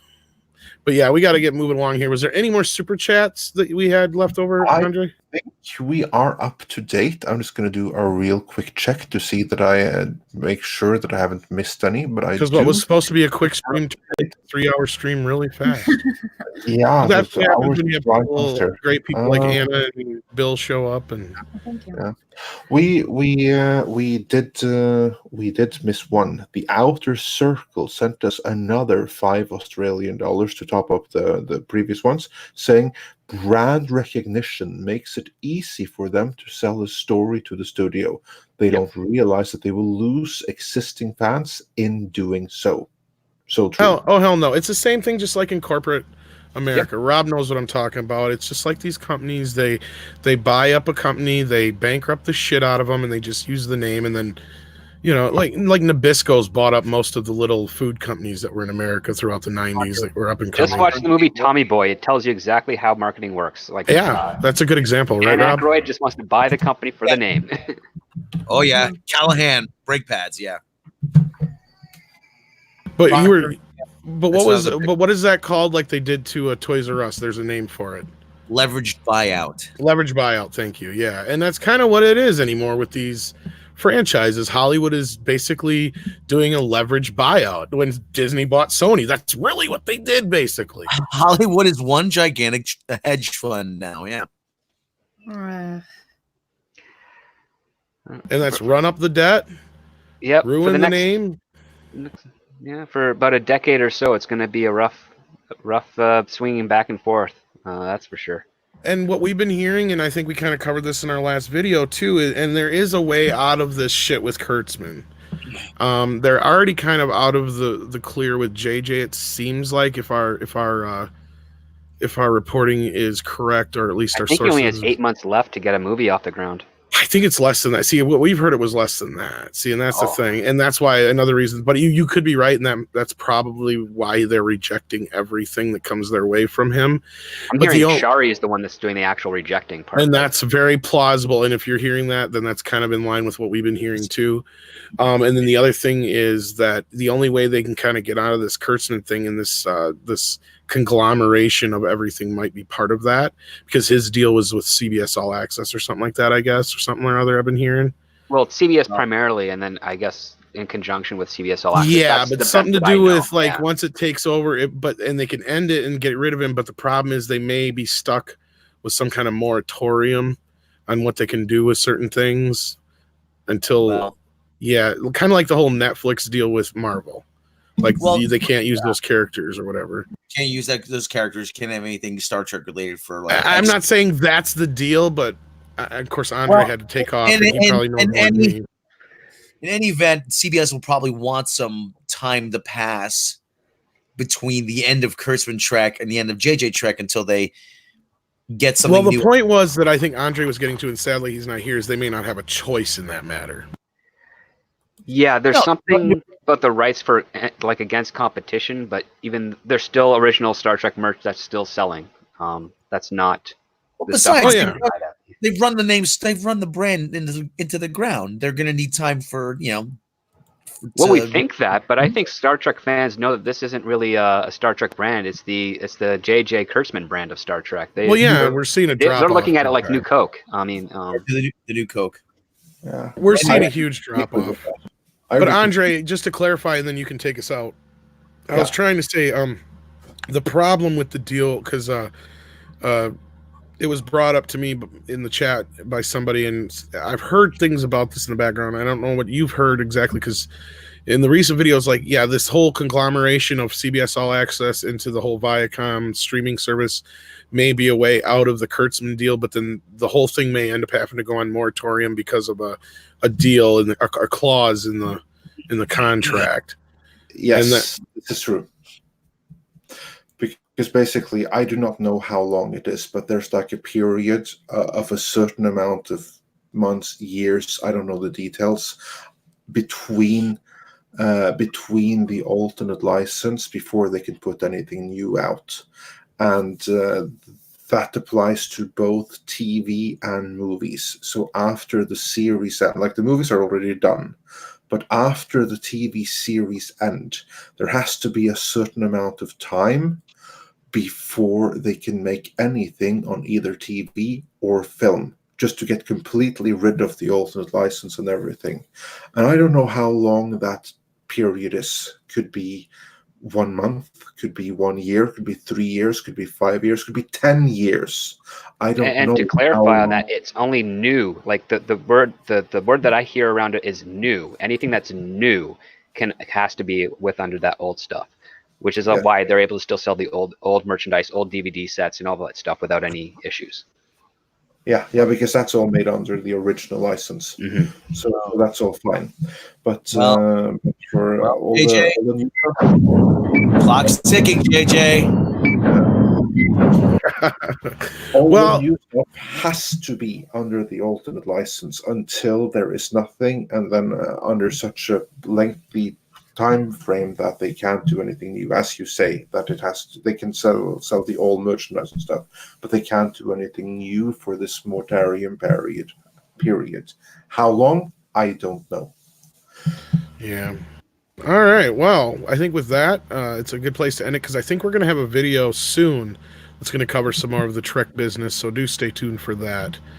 I'm sure we'll have some interesting insights there. I'm sure we will. We're certainly going to do our best to give you that video and many, many others as soon as possible. For now, though, I'd like to thank our panel, Mr. H Reviews, who had to leave us early, that Star Wars Girl, and Script Doctor. Thanks so much for joining us. No problem. Thanks for inviting me. Yes, thank you very much for inviting me. It was great to have another conversation with that Star Wars girl. Yeah. Like It's, diving Clarissa. deep into Silence of the Lambs and script. I don't get to do this very often. Stay tuned for that coverage from that Star Wars girl too, obviously, if you're a Hannibal fan. Oh, yeah. And if you're a Stallone fan, to see what you think about Demolition Man. That should be fun as Oh, well. I'm so excited. I think you're gonna Hopefully it love that lives up movie. to the hype for you. Well, considering back when it was made, those movies stand the test of time a lot better than the ones I've seen, Usually, yeah. So I'm excited. Also, I'd like to thank Tom and Rob, as always, for always being here and making these chats a delight. And I'd like to thank every single one of you in the comments for taking your time to listen to us ranting and raving and For 3 hours. Sometimes, yeah. It's always a pleasure to have you join us. We try to look into the comments as much as we can, which we sadly miss a few. But thanks to everyone who sent us super chats and everyone who just supports us by watching. We really appreciate that. And with that, guys, where can people find you? That Star Wars girl. You can find me on my channel, that's Star Wars Girl, and then on Twitter, it's that Star Wars Girl 77, just without the I in the word girl. And on Instagram, it's that Star Wars Girl as well, and on Facebook. And I do reviews, I do breakdowns of episodes and reactions, and then also art videos because I am a professional artist. So yeah, that's where you can find me, and that's kind of what my whole thing is. So yeah. And then on channels like this, because I prefer to go and do live streams with other people, because I don't like running live streams because so much going on, and I am not a very organized person, so doing stuff like this, you'll find me a lot more for live stuff on other people's channels, like these lovely gentlemen here. So thank you for having me on. Yeah, It's thanks for always a joining pleasure. us. We love having you every time you have the opportunity to join. So you're always welcome here. Oh, That goes for you as well, Script Doctor. Where can people find you? I spend more time on Twitter than YouTube. it's Just addicting. well, I mean, I write, so I'm better with words than I am speaking. But you can find me at Script Doctor PhD on Twitter. I do have a YouTube channel, youtube.com/scriptdoctor. I have no idea if I'm going to be able to get a Star Trek Picard video up anytime soon. You're welcome to subscribe. I do post every once in a while on there. It is kind of a personal journal to myself to make sure that I'm asking myself the same questions when I write that I ask to the people that I review and do comments on. So you can find some stuff out there, and you will definitely find me on various live streams throughout YouTube because of these great gentlemen here, Andre, Robin, and Tom. And I'm also do a cool podcast with my buddy Drew at Supreme Heretic every Thursday called the Pegasus Actual Podcast, where we review classic Battlestar Galactica from Ronald D. Moore. So if you like that show and want some good sci-fi that holds the test of time and to gush out about it, you can find me on there. Nice. Awesome. Excellent. And You're Tom, always as well. And speaking to Script Doctor, he's always tending to hang out with us on Midnight's Edge After Dark, so check us out there. We do a lot of live streams just like this, and sometimes we have all kinds of crazy people show up. You never know who can show up, right, Rob? Yes. I do that to him all the time. Rob might even show up on Sometimes After he does. Dark. Yes. Yeah, that's what I was about to say. Where can people find you guys? But yeah, No, go ahead, Tom. no, I was trying to, because I didn't know if you were there yet or not. Go ahead. You can find us right here at Midnight's Edge. You can find us over at Midnight's Edge After Dark. You can find us over on Twitter. You can find us on the Facebook group. You can find us. You can find me in my own channel, Robot Shlomo, which I've been criminally neglecting lately. And we're kind of like Visa. We're everywhere you want to be. And no, I don't get a kickback for saying that. And a lot of times, sometimes you don't wear not. I screwed it up, Rob. Damn it. Stepped all over the joke. Damn it. Yes, I did. Well, it happens. And, Sometimes where you not. How do you say it? God dang it! I can't talk. I need some like. Everywhere you want to be in a few places you don't. Thank you, Jesus. My diabetes is like, Tom, shut up and go to sleep. I'm telling you, Tom, you need to change diabetes to live beaties. Because I know. You're getting all riled up. Oh no, I'm going to diabetes. Sound a little bit like Red Fox. I think I got it from STD. Nice one. Did they not think about that? No, they truly didn't. Oh, did you hear the Una glucose matrix mentioned in Star Trek Picard 2, Episode 2? They were talking about that. I don't pay attention, but yeah. I'm starting to bring that up again when we're wrapping up. No, that's fine. But yeah, no. Ugh. No, as far as the STD thing, no, they didn't think that through, Anna. Just like, then they tried to go, oh no, it's disco. And that made it easier for what, Rob? It's death before disco. And disco sucks, which were two very well-known phrases in the early 80s. Yes. Yeah, in the early 80s, late 70s, early 80s. Oh, God. Just look up the anti-disco riot in Chicago. So it's like they're just setting themselves up for failure no matter what. Yeah, they were hoping for a fever, but they ended up killing the franchise. Yeah, I guess that they must have thought that the series would speak for itself, which it did, just not in the way that they thought. And with that, I'd like to thank everyone on the panel. Again, I want to thank everyone for watching, and we'll be with you again soon. And have a great day, afternoon, morning, evening, wherever you are. Bye. Bye. Bye-bye.